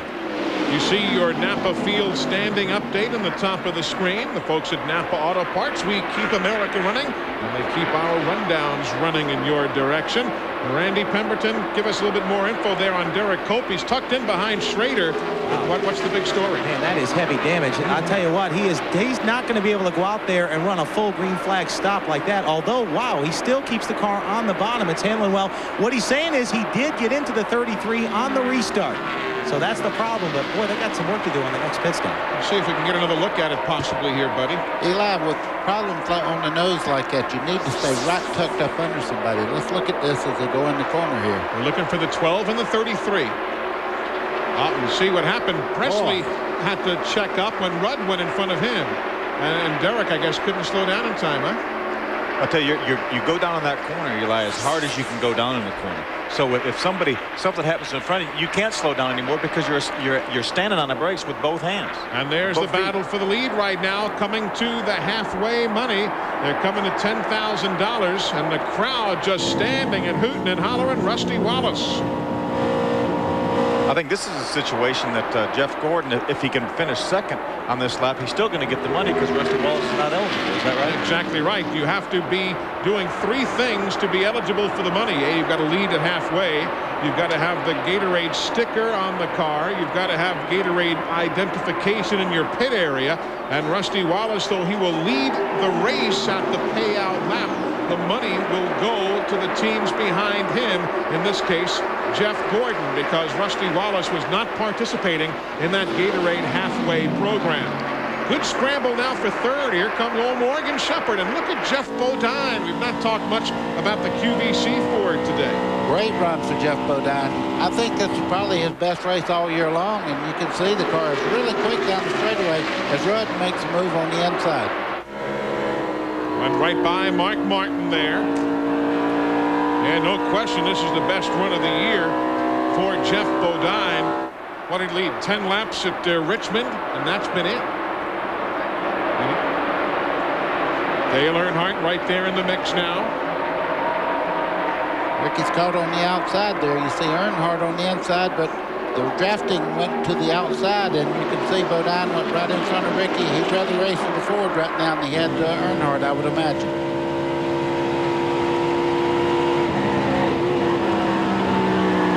Through turn number 1. We'll have to see how long it takes Mark Martin's tires to equalize with the other competitors. You know, Steve Neal told us earlier, he said they're going to beat us a little bit on the start because we only changed 2 tires, but that should even out, and we'll see maybe another 5 or 10 laps if maybe Mark can start marching back towards the front. There's the QVC Ford. Jeff Bodine in 4th. Ricky Rudd is in 5th. Jeff's got a visitor with him here this weekend. Ryan Scheimer, who is the pilot or the driver of the bobsled for the USA bobsled team. He's down in the pit area for the QVC team here today. Rusty Wallace. His crew chief is Robin Pemberton. Glenn. There, and Robin, there was some concern of the whether you guys were going to get that Gatorade bonus or not, but NASCAR has said you do. There's a little confusion on what lap you had to lead and all that, and we haven't got it in the past because we haven't had the right Gatorade stuff here, so it was good for us. That one was for Lori and Dave in the accounting office. What about the guys in the 24 group? They just radioed in and said that was just enough money for Rusty's pool toys, I guess, so we've been scanning them right along. So a little fun back and forth. What kind of pool toys did you have that cost that kind of money? Apparently they're going to be pretty nice, I guess. So we'll have to see. Happy Father's Day to everybody. Okay, thanks, Robin. These guys are loose. Rusty told me yesterday during happy hour that his car felt perfect, and is showing it right now. So they are now changing things around. Let us correct ourselves. They obviously do have the, as you heard Robin say, the appropriate Gatorade signage in the pit area, and they are now part of that program. So the $10,000 Gatorade money does go to Rusty Wallace. First time they've been on the program, and as far as I can remember, since the program's inception. Let me elaborate a little bit. Rusty Wallace is building about a $3 million home on Lake Norman right now, and when they say pool toys, they're talking pool toys, because this thing, the curtains in it, cost more than my house. Well, God bless you. All of these guys, they can go out there. They're worth every penny they get in this business. You know, bet. You and I make a mistake up here. We say, oops, excuse me, he's got the Gatorade sticker. Those guys make a mistake, you know, it could hurt when you hit the wall. So Rusty Wallace shows the way. Jeff Gordon, Morgan Shepherd next in line. Great to see Morgan running well. Hasn't had a victory since Atlanta in March of 1993. Of course, Atlanta's always been Morgan's favorite racetrack. Derek Cope's coming down the pit lane now. Lap number 115. Jimmy Fennig and the boys, I guess, are going to have to go to work on that front end of the automobile indeed. Boy, that's too bad. Looks like it's overheating, Eli. You know, he closed off the top opening of the grill, and it looked like they carried around a water hose out there to try to cool it off. They have a quick connect to the radiator that they can force water in it, but they're going to have a lot of trouble getting the hood open because there's so much damage. They were on the pole until late in qualifying Friday when Jeff Gordon bumped them off, and now these problems after leading a number of laps earlier today. We're back up front with Rusty Wallace, the two-time winner here at Pocono. By the way, one of the best drivers in Pocono Raceway history. There's a guy sitting up here with us, Buddy Baker. We've not even talked about that. 8 top 5s here, including second places in 74, 76, again in 1980. You always got around well here. I love this racetrack. I like any racetrack that you have to be pretty precise as far as the way you get around the racetrack. And this place was really good. It was a super speedway that you could draft down the straightaway. You could position yourself and make, a pass with driving ability, not just a lot of cars. Buddy Baker, who's been here since this track, I guess, began hosting stock car races in 1971. USAC ran here in those days. NASCAR showed up in '74 with Richard Petty winning that event. Let's go back down to the Derek Cope pit. Randy, how significant is the fix going to be? Well, it's going to take them a few minutes. What they're concerned about is, do they have a hole in the radiator at this particular time? Jimmy Finning is in there with a crowbar. Yeah, it has spit some water out the backflow out the back of the car, and they're going to take a hard look at it. They'll button it down and go back out. They don't think they broke the engine, though. Well, I guess that's good news in and around all of that cloud that's hung over that team here in the last little bit. That's the battle for the lead you're watching. Lap speeds 164.7 miles an hour. Eli, these two have really got a good drafting package going right now. They're pulling away from third place. Rusty Wallace, the leader, tested here for 3 days last week. He has 10 top 10 finishes here in 24 starts. This being his 25th. Who knows? Maybe he'll be in victory lane.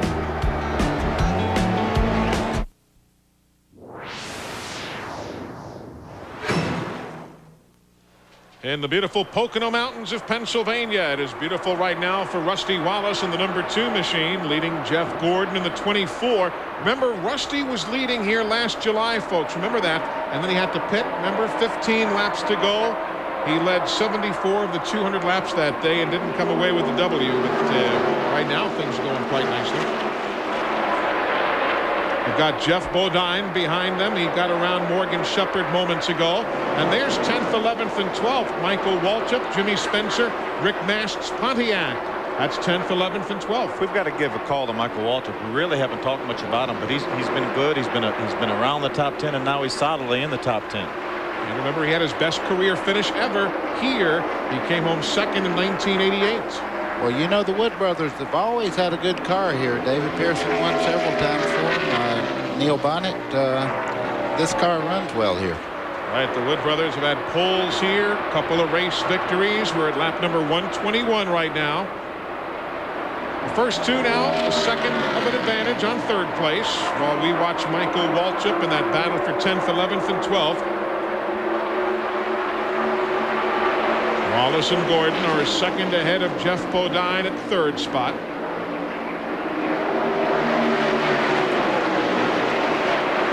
It's kind of ironic, Eli. You know, we talked about at the top of the show that maybe this racetrack, maybe it was a clean slate, new surface, nobody had an advantage. But you look at the guys up front, all the guys that we thought may could break in and be up there. You know, Hut Strickland, he had a transmission problem. We had Derek Cope, who had a problem running in the back of the 33 car, not of his making, and here we are with the same guys up front, Rusty Wallace, Jeff Gordon. Same group of suspects. Meanwhile, Bobby Allison is in the garage area with Randy as Derek Cope's car has been pushed behind the wall. Fellas? Well, they continue to work on the car. We got Bobby. Bobby, just a tough break. You can't buy one, it seems as though, but you had a nice car out there today. He was doing a good job. Just looked like circumstances. Well, the car was going really good. The guys have worked awful hard, and you know, just one of those things. They had a scramble over there, and Derek lifted. A lot of cars around him didn't, and it put us back in there. And I don't know what happened. They got the front end bent up, but shucks. Must be pleased, though, to see that nice chassis work as well as it did today. Yeah, I am real pleased. The effort the guys have put out has been really good, and I appreciate that. And we're going to get that old Badcock Thunderbird in that victory lane anyway. Okay, it's going to happen for you. Bobby Allison, he got around this racetrack very well. Of course, had a very serious accident here, as many of you remember. Those of you who might be new to the sport are possibly not up on the history. One of the best men you're going to find in the garage, and I will dare say that is a NASCAR record first time ever that the word shucks has been issued forth in this garage area. Sometimes it says it all, though. You could hear it in his voice. Yeah. Boy, what a disappointment that had to be, because they had one of the fastest cars all day. Things tightening up now. Morgan Shepherd and Ricky Rudd. That's fourth place up for grabs. Morgan's reporting a lot of push in the center part of the corner right now. We just got a report from the pits there. So if it's pushing, that's very aggravating here. What it tries to do is run into the wall coming out of the corners here. And here comes Dale Earnhardt. He's in sixth. Jeff Bodine actually passed Morgan a bit ago moved up to third and really drove away from that pack. And looks like he's catching Jeff Gordon, who's running second right now. Yeah, it was a second of a separation earlier, and we'll get the numbers as they come by us this time here at start-finish. From Rusty Wallace and Gordon back to Jeff, it's just 0.6 of a second now. So indeed, he is closing in that QVC Ford. There he is. You can see the separation yourselves. Boy, they need a finish. Amen. But you look at that car, the tires are right on the white line. Oh, no. Robert Presley. He was running in 8th place. Robert Presley was in 8th place, returning full-time this weekend from those cracked ribs at Charlotte. They didn't even have Greg Sachs standing by as a sub, as has been the case the last few races. Or actually, Sachs drove the whole race at Dover, but boy, oh boy, 8th place up in smoke for Robert Presley. Meanwhile, up front, Rusty Wallace's lead is, as you see it, some 5 or 6 car lengths on Gordon, then 0.6 of a second back to Jeff. I'll have mine with mustard and sauerkraut, please. Today's exclusive TNN coverage of the UAW-GM Teamwork 500, presented by ProMotion Engine Treatment, is brought to you by the more than 1,300 AutoZone stores across America. AutoZone, the best parts in auto parts. And by Splitfire. Enter the performance zone with Splitfire Performance V spark plugs. 128 laps on the board. Rusty Wallace leads. Problems for Dale Earnhardt. Glenn, what's the story? It looks like they've dropped the cylinder, Eli. The car is running awfully ragged right now. They're going to take a valve cover off. They suspect it probably broke a rocker arm, but Dale has shut the car off right now, but they've got a big problem. It's definitely not hitting on all 8 right now. He's going to be here a while. Hello, point standing shift, huh? Wow, I'm telling you, you never have anything wrapped up in racing. Anything can happen. Boy, we're at lap 129 as we go back onto the track. We'll certainly keep you informed on Dale's situation. The last time Dale Earnhardt didn't finish a race was at Michigan last August. Remember we told you we had no top 5s here at Pocono last year, nor at Michigan. Didn't finish at Michigan last August. And this has been a streak of 7 consecutive top 5 finishes for Dale. That apparently, well, is clearly not going to happen today. No, that thing, I'm going to tell you, it sounded like there's more than one cylinder down. It sounded like the valve had went through 3 or 4 cylinders. It did sound kind of rough, didn't it? Normally, if you just lose a cylinder, if you break a rocker arm, they'll try to limp around on 7 cylinders. So you knew when he hit pit road that he had some pretty significant damage to the engine.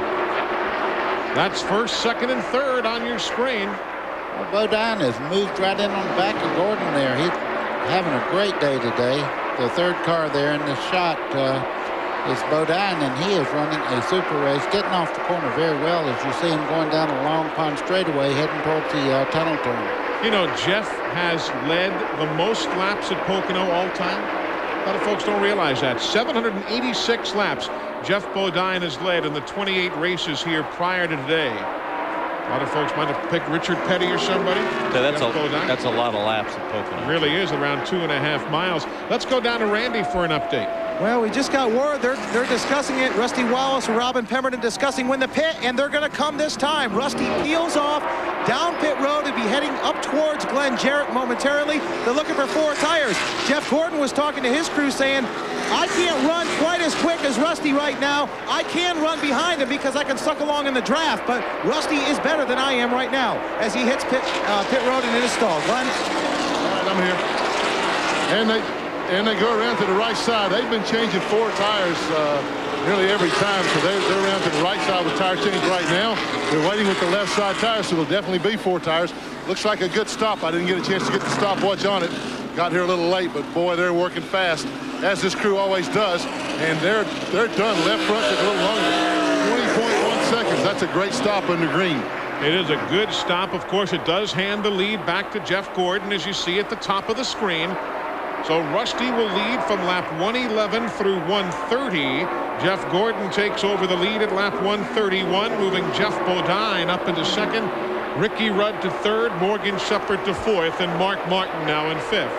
And look what's going on there with Rusty. He's not coming up to speed. Rusty Wallace is not coming up to speed. I'm going to speculate that it might be the clutch. Randy Pemberton? It's either an axle or a clutch. It happens a lot at this racetrack. He dropped it because of the gear ratio, trying to come up to speed. He certainly did. He either burned the clutch out of it or broke the axle. Boy, this racetrack, I can imagine if you see smoke coming out of that car shortly, it'll be out of Rusty's ears. You can imagine what he's feeling like right now. Eli, you could hear when they dropped the jack, the motor went way up in the air, so that's why I said it's probably a clutch. My goodness. Pit stops now at lap 132. Jimmy Spencer is in. Kenny Schrader is in. Joe Nemechek is in for service. Here comes the leader, Jeff Gordon. He will hand the lead now to Jeff Bodine. So Bodine takes the lead right now, and that is the 19th Pocono race that Jeff Bodine has led. Let's go to Jeff Gordon's pit. It's going to be a 4-tire stop. Jeff was complaining the car was a little tight. Going to be 4 tires on the car. Clean the windshield good. It was a roundup wedge in the right rear for Gordon. Around to the left side already for the Rainbow Warriors. Car goes up. You know he'll be careful coming off of pit road. They've probably already warned him about that. Down and away for Gordon. Good stop. He does a super stop at 19.8 here at lap number 133. Now Rusty Wallace, let's not forget him. He is coming off the track there onto a bit of an escape route, but now he's back on the track again. I wonder if he's going to be able to get around or if we're going to have a caution. Eli, if he don't turn left right up here at this escape road, they're going to have to put the caution out. I don't think he has the speed. Oh, he's turning in, as we said. That is very nice. It's a good sportsman-like move. Rusty knows that his afternoon is done, and he goes on to one of the escape roads. That's where the road course and the main oval intersect, for those of you who've not been here, and they do have an escape area there. So the leader is Jeff Bodine. On pit road right now, though, Mark Martin is in, Jeff Burton is in, Bobby Hillen, he stops. So does John Andretti, but Rusty Wallace's day is done. Welcome back, everybody, from overhead with the Duralube aerial camera. We see them pushing the Miller machine back to the garage area. Rusty Wallace's day is done. Pit stops are continuing on the racetrack. Dick Trickle is in now. Jeff Bodine has been in. This is now the current leader. And let's take you back. Jeff Bodine led from lap 133 to 135. Morgan Shepherd led 136 as the 10th different leader. And now Bobby Hamilton, starting at lap 137, is our 11th different leader. But remember, Phil, he's on his own pit stop schedule because he came in to top off 10 laps after everybody else did. He ought to be able to go to lap 145, maybe 146 or 7. So he can be right in there. If they can catch a caution right now, and he can come in under caution pit and be right back up with the leaders. If you remember, folks, most all the leaders pitted at lap 95. Oh, here he's coming in, so he's not even going to stretch it. He came in, Hamilton did at 105, so they had a 10-lap pad there, but Robbie Loomis and Richard Petty call him in now. He'll be pitting at lap number 138, so Bobby Hamilton is in the STP Pontiac. And that should mean on my pad that Kyle Petty would be next in line. He has not yet made his stop. But Glenn, let's follow Richard Petty's team. Well, Eli, this will be a two-tire stop. They're only going to change right side tires and put fuel in it. They're gambling a little bit. They think that their car will work just as well on two. He's down and away in like 12 seconds. Great stop. A superb stop. So Kyle Petty now will take over as the leader, as he has not made his pit stop. Behind Kyle, you would then cycle around to Jeff Bodine. So Kyle in the Coors Light Pontiac, the last team that has not yet made his stop. Dale Earnhardt, meanwhile, still smoking, but he's back on the racetrack. And if you're a Hut Strickland fan, he's back on the track, but he's running 29 laps down after his problems of earlier. We're at lap 138. There's Kyle Petty again on the right of your screen, the number 42, as the race leader. You know, Kyle lost his grandmother this right. weekend.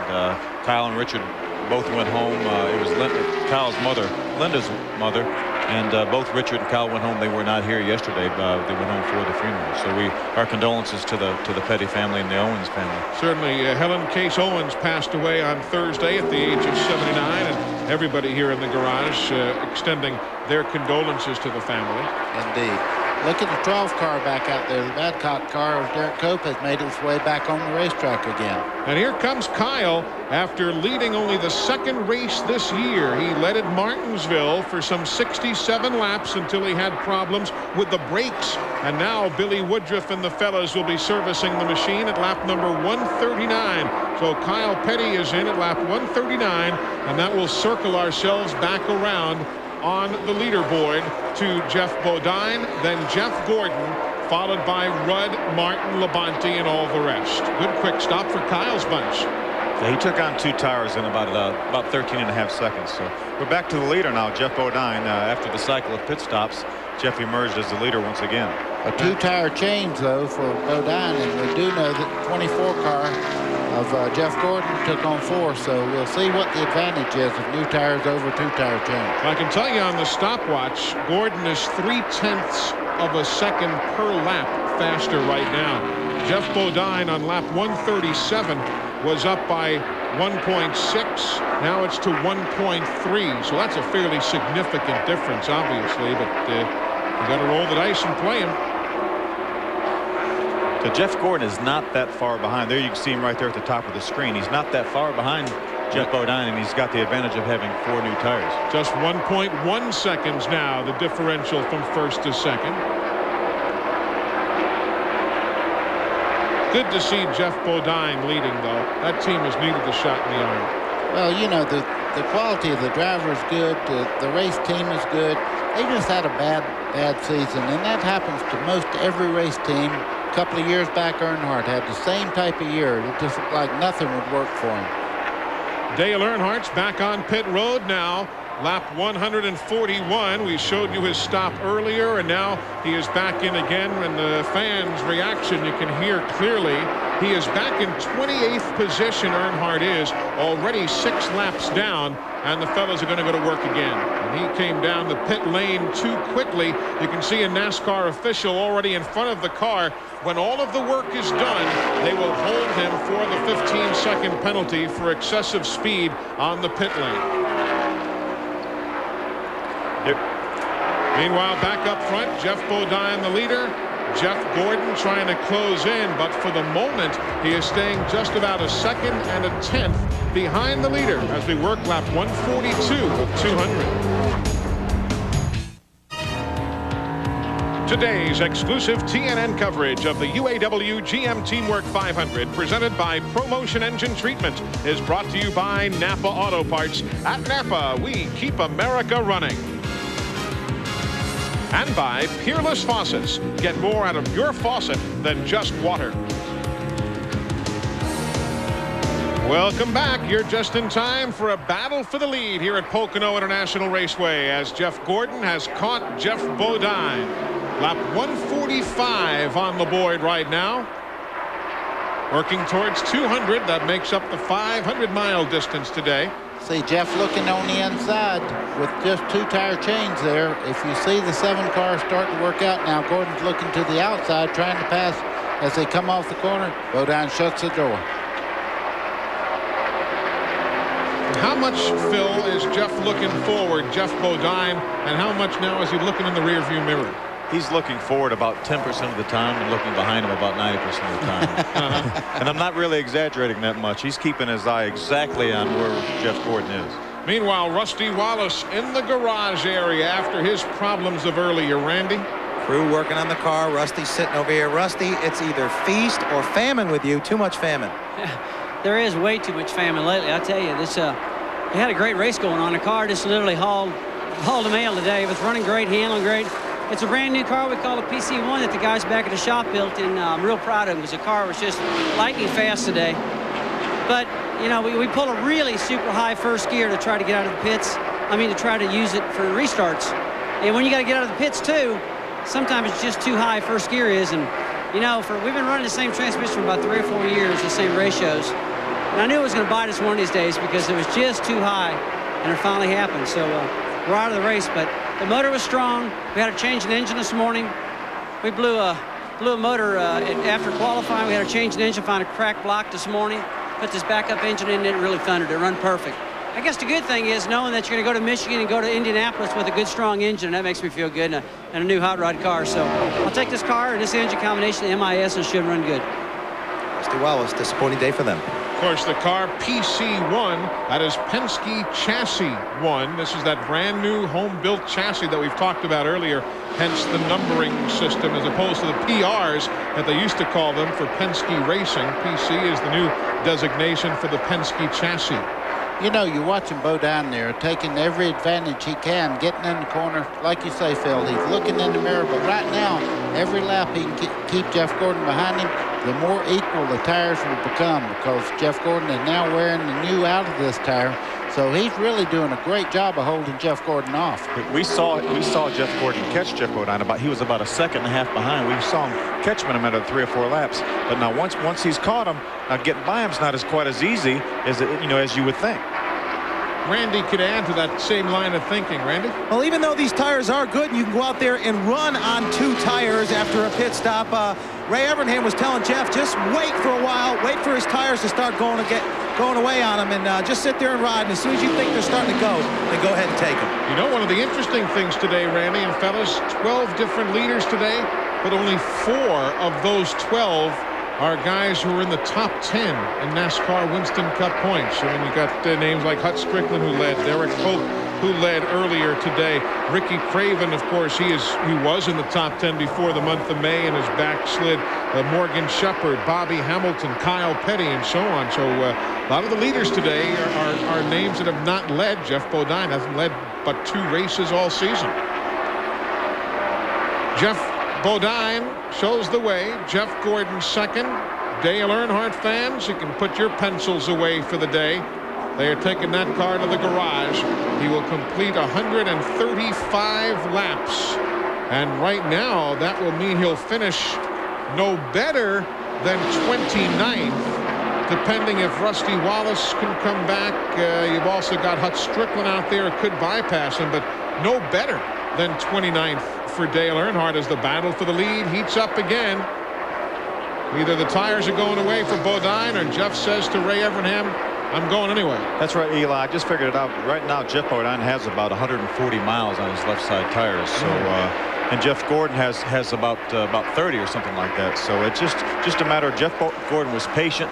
He ran him down. He waited till Jeff slipped a little bit and just drove by him. So Gordon will take the lead at lap 150. We're just 50 laps away from the finish. And you know something, folks, at the same time, they have built up 9.5 seconds on 3rd place. If you're wondering why we haven't shown you anybody else nearby, 3rd place, Ricky Rudd, is darn close to 10 seconds back. He is in a 2-car drafting battle with Mark Martin. But these front 2 have really pulled off and gotten gone now. Well, we'll have to see whether Bodine can actually draft behind Gordon and keep up with him. It looks like he's holding his own right at the moment. 50 laps to go. 3/4 of the way into the UAW-GM Teamwork 500 here at Pocono. Don't forget Myrtle Beach Speedway in South Carolina next week here on TNN Motorsports. Meanwhile, Dale Earnhardt done for the day. Randy? Well, Dale has just climbed from the car. He's talking to his guys. Bobby Hutchin, David Smith, and the guys continue to work on the car. We'll try and wheel over here and get a word with him, but he's trying to find out if, in fact, they can get this car back out here. Bobby currently discussing it with him.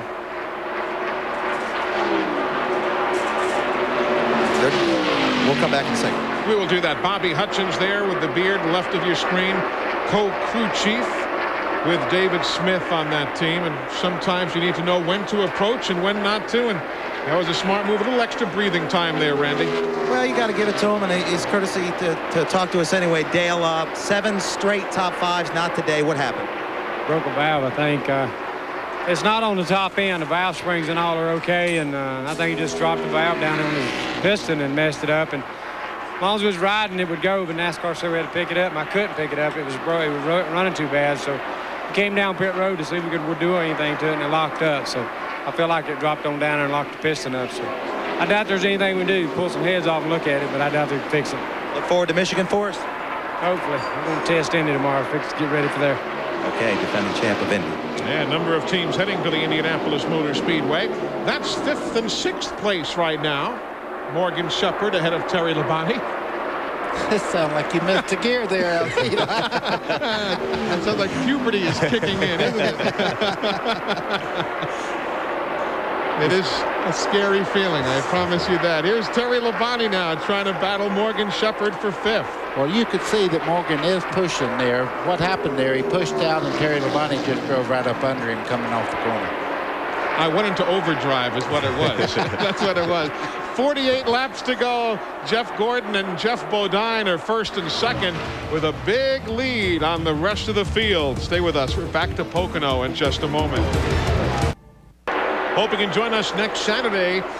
Normally we're on, as you see, at 6, but Race Talk will be at 7 o'clock next Saturday. Johnny Benson will be our guest. We'll be on following the NASCAR Busch Series race at Myrtle Beach. That is Race Talk next Saturday at 7 o'clock Eastern Time, right here on TNN Motorsports.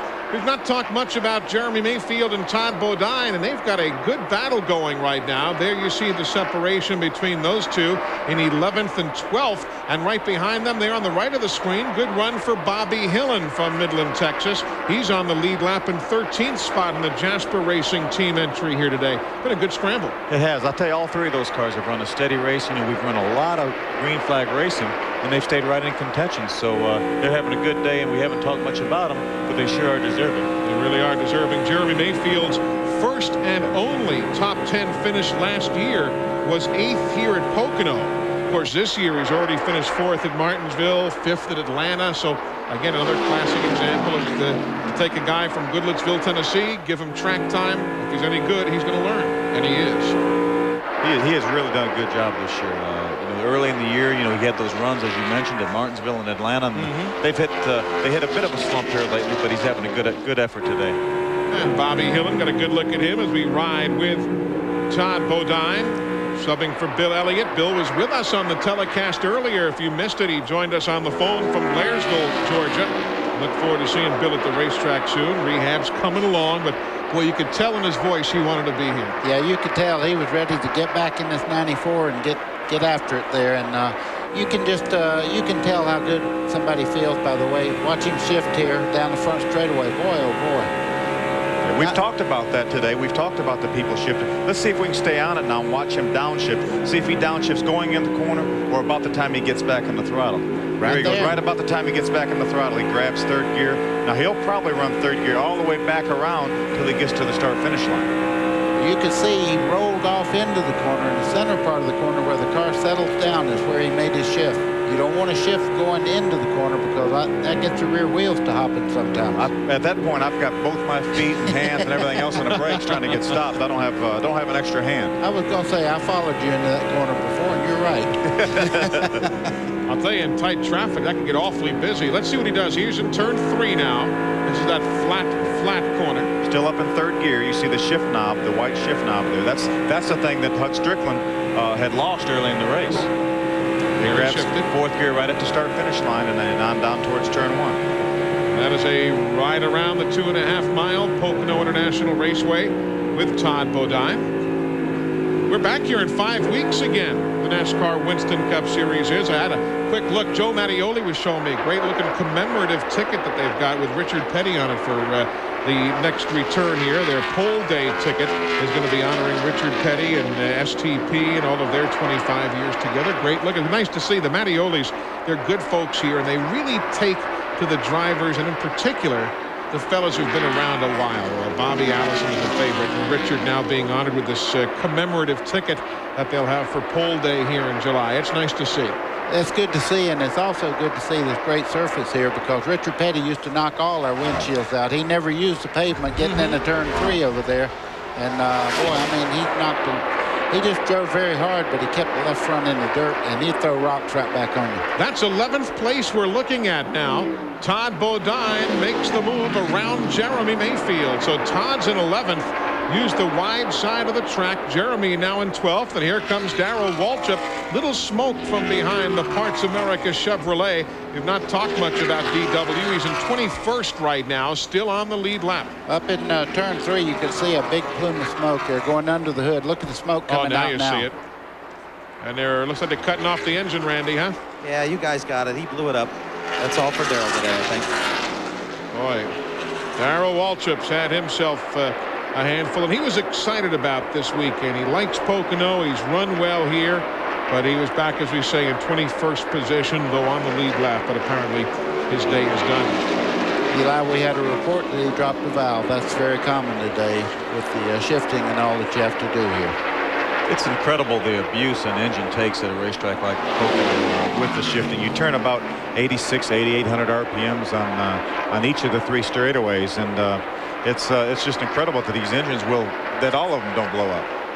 That's 8th place on your screen now. Jimmy Spencer and Jeff Burton.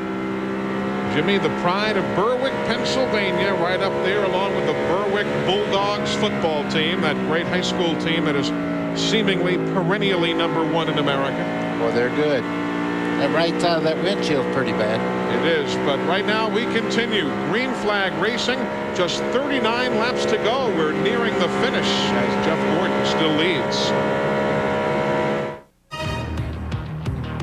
Today's exclusive TNN coverage of the UAW-GM Teamwork 500, presented by Promotion Engine Treatment, is brought to you by tangy Heinz 57 steak sauce.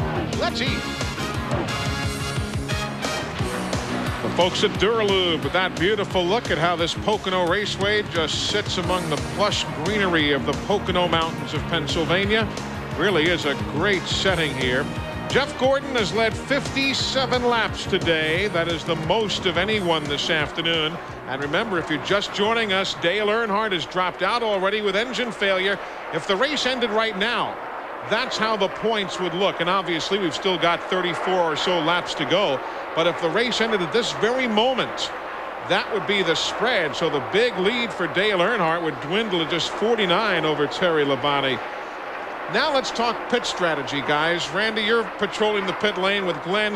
What's Jeff Gordon talking about versus Jeff Bodine versus Ricky Rudd? Because they've got to make another stop. It's pretty interesting, no question about it. 1 stop to go. For a while there, Jeff Gordon was talking about taking only 2 tires because he's seen what Jeff Bodine has been able to do with him with having only 2 tires on. So they may take 2 because he's not able to shake Jeff. Now, Jeff said, we may also take on 2 tires. If we do, though, you're going to have to tighten the car up. Phil Parsons was talking during break. They possibly may go ahead and take left side tires on the 7 car, and that's a possibility. Glenn, what are they doing up there with the 10 and the 6? Well, Randy, right now, they're scheduled for Mark Martin to pit. In fact, I think he's coming into pits right now. They're just going to change the left side tires. Looks like they're going to make a track bar adjustment, too.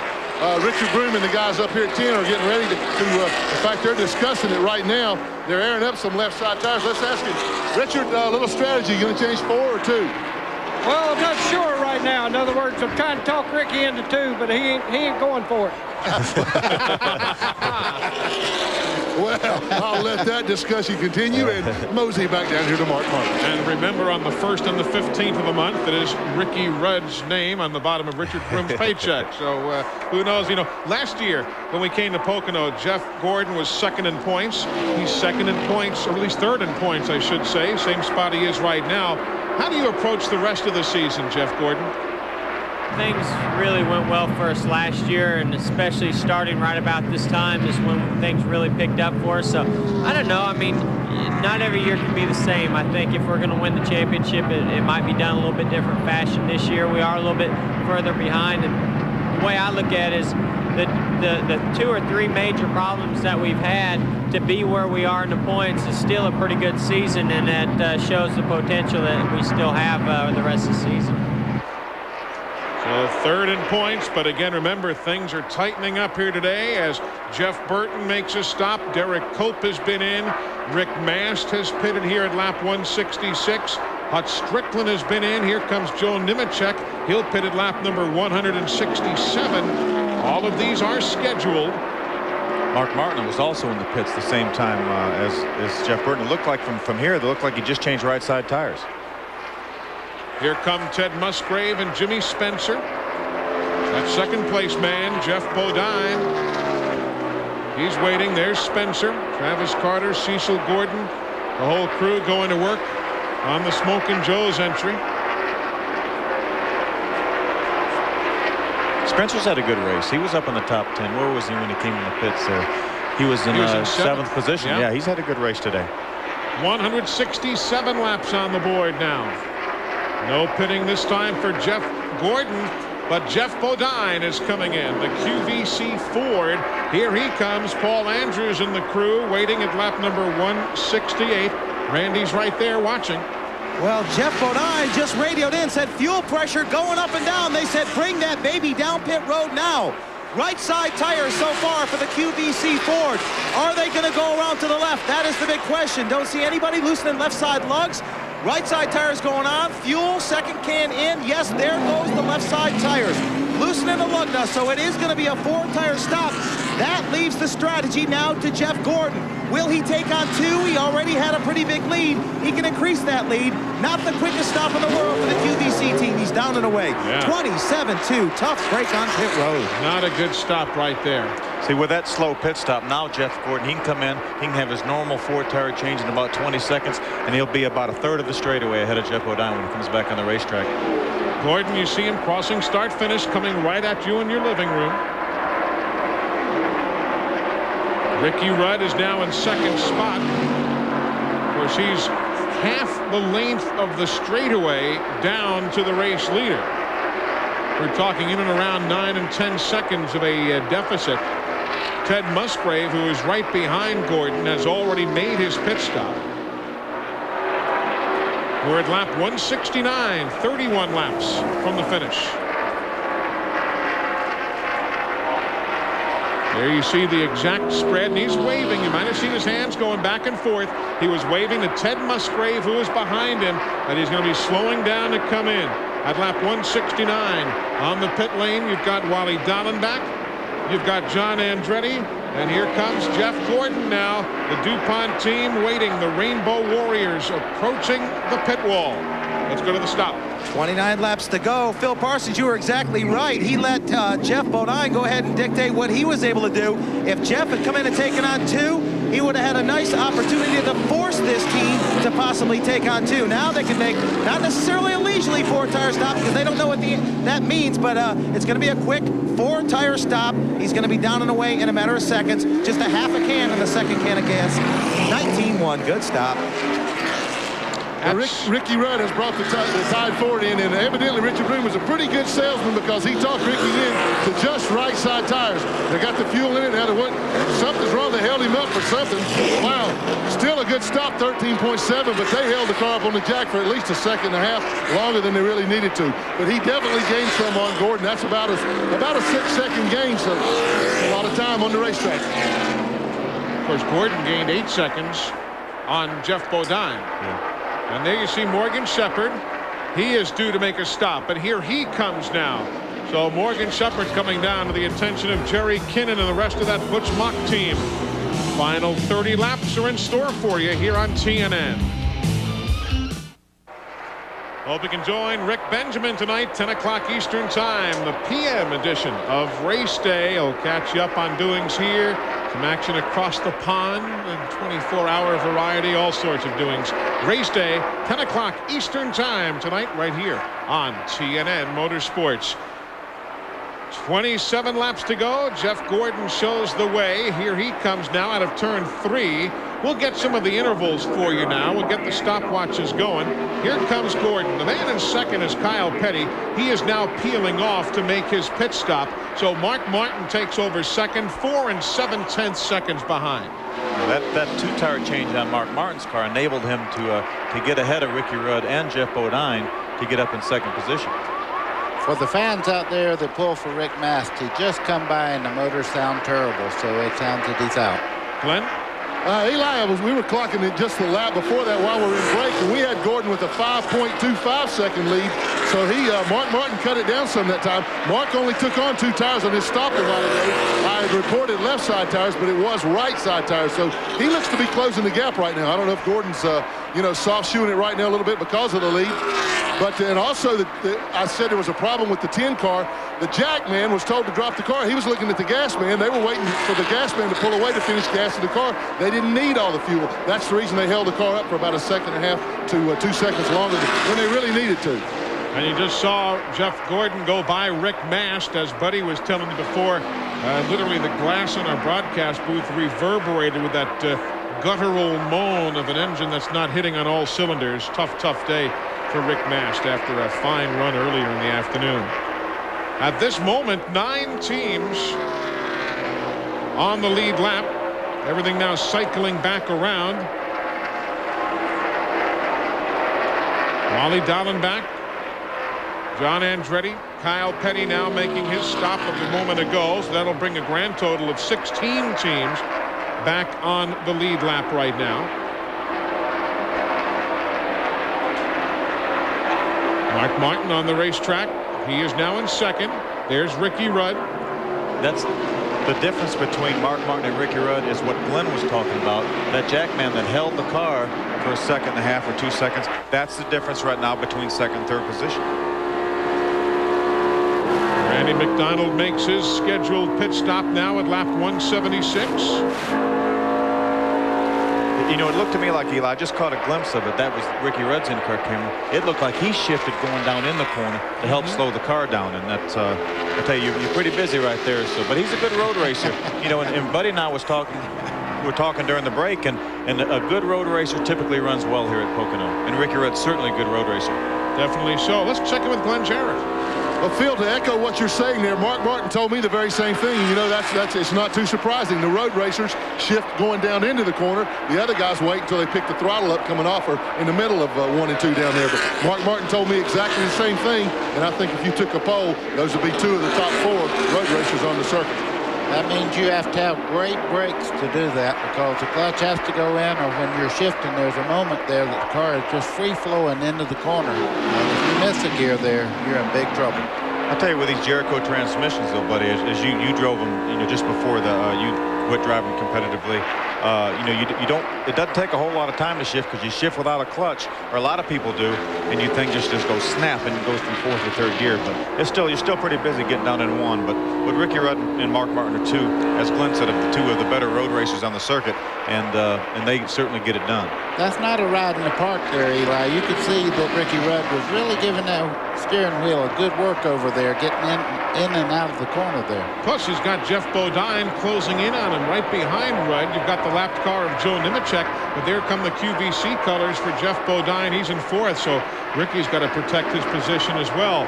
We are 22 laps from the end as we look at Doyle Ford, chief starter for the NASCAR Winston Cup Series. Great look at Pocono International Raceway. Each year, each time we come here, it is transformed into one of the biggest cities in Pennsylvania. And the folks at Duralube helping bring you all of these aerial views of the beautiful Pocono Mountains of Pennsylvania. On the racetrack, Todd Bodine and Jeff Burton. Good battle for 9th spot now with just those 21 laps remaining. Jeff Gordon still leads comfortably. So we'll ride in this battle for 9th and 10th. Eli, let's explain the windshield just a little bit. They don't really wipe the right side of the windshield, because the driver's looking out the left side of the car. As you see him trying to make a move right there as they come up there. The right side usually is about that bad, but the left side where the driver's looking is pretty clean. Scramble back into turn number 1. That was not the smoothest transition. It looked like Jeff Burton got a little bit sideways there, and that's what enabled Todd Bodine to get back by him. 9th spot for Todd Bodine, 10th for Jeff Burton. Rusty Wallace back on the speedway. He's 47 laps down. If you're following Rusty, they've made their repairs. He's 47 laps back. As you see the second place battle now shaping up here on the main straightaway, heading back off into the corner. Rudd bypassing Mark Martin. You said it right. He went right by. He got a great run off the corner. I'll tell you, Mark Martin pulled over and let him go. I think Mark Martin, as Steve Neal alluded to earlier in the race, Mark Martin's car is so loose with somebody behind him that I don't think he could stand it. He pulled over and actually let Ricky Rudd go by, it looked like. Maybe Glenn or Randy can check with Steve Neal. I would rather think you're wrong on that one, because he got Jeff Bodine just behind him for another spot. Of course, Jeff Bodine is right behind as well. He's on the lead lap. Then Morgan Shepherd, then Bobby Hamilton and Terry Labonte. How do you think about Mark Martin's run, Glenn? Well, I think what happened, Rudd is turning some really quick laps right now, guys. And I think that that Steve Mill was telling Mark, hey, Rudd's coming. Don't hold him up, because those are two Fords. There's a Chevrolet leading that race. If there's any chance in the world that one of those Fords can catch him, that's what they're going to do. They're going to let that Ford try to catch that Chevrolet. And I think that's just teamwork. Randy? Well, I would have to agree with you. There are 3 Fords lined up at this particular time. That's the only way they're going to run them down. They probably won't be able to do it in that fashion as well. But Mark Martin is one guy that he doesn't like the car to get loose, and that's one of the ways that it does. If a guy gets up behind you, I've heard it all season long, you listen to him on the scanner, if you're up in the stands, he doesn't like the fact that if a guy gets underneath him, the car will get loose. Now, that's not to say he's scared, but he's smart. He doesn't want that car to come out from underneath him. And I wouldn't be surprised to still see him finish second. I got to tell you, those are thousands of dollars they're running for right now, and moving over and just being a good guy. I know Mark Martin well enough. He's a very aggressive race car driver. I'm not going against everybody in the pits there, but I will tell you that race car drivers this close to the end, they do everything they can to make money. Rick Mast with engine problems. We had documented those. He has taken the Hooters machine to the garage area. He'll be the 13th retiree. Jeff Gordon continues to lead. He won at Dover from the Busch pole. He's trying to do the very same here at Pocono. Just 17 laps to go. The laps are winding down, and there you see a very interesting fact. Of all the races here at Pocono, only 5 times has the Busch pole sitter gone on to victory lane. And let's not just make this a gimme. You know, we were saying the same thing last year, same time. Jeff Gordon had led 124 laps of the race. And then Terry Labonte led the last 7 when Jeff missed the shift on the restart. So, yeah, it's looking good, certainly, but it's never a gimme in this business. Well, Eli, you watched a while ago when they had problems up in turn 3. Derek Cope had run well all day, got in the back of a lap-over car and dinged the front end all up on the car. So anything can happen. That's 11th place right there between the 98 Jeremy Mayfield and the 4 of Sterling Marlin. The other car in the picture, Steve Grissom, he is running in 23rd spot, a couple of laps down. But the 98 and the 4 are right now battling for position, and give that to Sterling, holding on to the 11th spot now. Look how nicely he used Grissom as a bit of a pick. Jeremy Mayfield pulled up right on the back bumper. Steve Grissom, he got him loose, and he didn't want much part of that. 13 laps to go.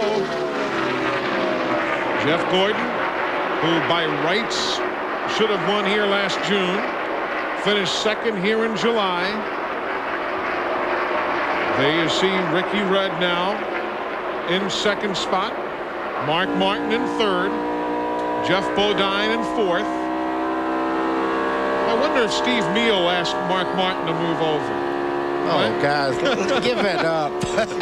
Glenn, why don't you give me the answer down there? Boy, I hate to say I told you so, but Steve told me. I just asked him. He said, well, Ricky was coming so fast that, and there were several laps left that Mark didn't want to hold him up, so he just motioned him on by. In fact, he said the racetrack has tightened up, so they don't have quite as bad a loose problem as they had earlier on. But I was right, buddy. Glenn, equal time. Glenn, you were due one. It's been years. We have 12 laps to go as the mirth and merriment continues here at Pocono International. Beautiful day and a gorgeous weekend. You know, over the years here at Pocono, we have seen every kind of stuff Mother Nature can throw at you except an attack of locusts. And it has this weekend been, I mean, Chamber of Commerce weather. It's been magnificent. Coming down to the checkers shortly, just 12 laps to go. Jeff Gordon, Ricky Rudd, Mark Martin, Jeff Bodine, and Morgan Shepherd, your top 5. The Western Auto mechanic of the race. Hey, old Ricky Rudd, you see him there, middle of your screen, still snaking his way through. And at this stage, a car length and a half is enough to hold everybody at bay. 8 laps to go. Jeff Bodine's gained a lot on Mark Martin. Last time we looked, he was several car lengths behind, but that last shot, he closed right up to within a car length or 2. Just a slip, and there's thousands of bucks up for grabs there. Riding with Mark Martin. That is Jeff Bodine right behind him.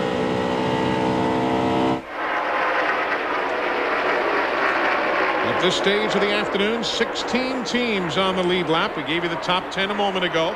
Sterling Marlin's 11th. Jeremy Mayfield is in 12th. Wally Dallenbach quietly in 13th.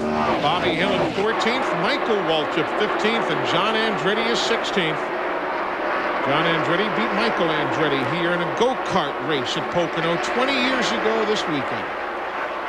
Actually, John won, and they took the race away from him. He finished, he ran his go-kart on a flat tire. They took the win away from him, and he complained so much they gave it back to him. Must have been under the USAC auspices. 193 laps on the board. Good battle we're watching for third and fourth. We're riding with Mark Martin. He has third. Well, Jeff Gordon, you can see Jeff Bodine trying several approaches into each corner there, trying to get up under Mark Martin. I just don't know whether he has the horsepower or not. You see Mark there as they enter out of the corner there, really getting a jump on Bodine. Yeah, he was able to get in the throttle. It looked like about a car length before Jeff, and that gave him an extra car length and a half that he has right now. Meanwhile, up front, it's 4 2/10 seconds from the leader Gordon back to Ricky Rudd. We're not forgetting them, but they're not particularly close right now. This is the battle that's on the racetrack.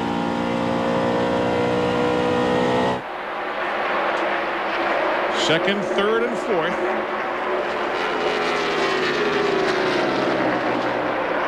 The other good battle on the track, 5th place, Morgan Shepherd ahead of Bobby Hamilton.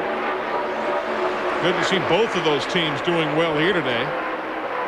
Morgan led a lap. Actually led a couple of laps, 136 and again 171. Bobby Hamilton led a lap today, lap 137.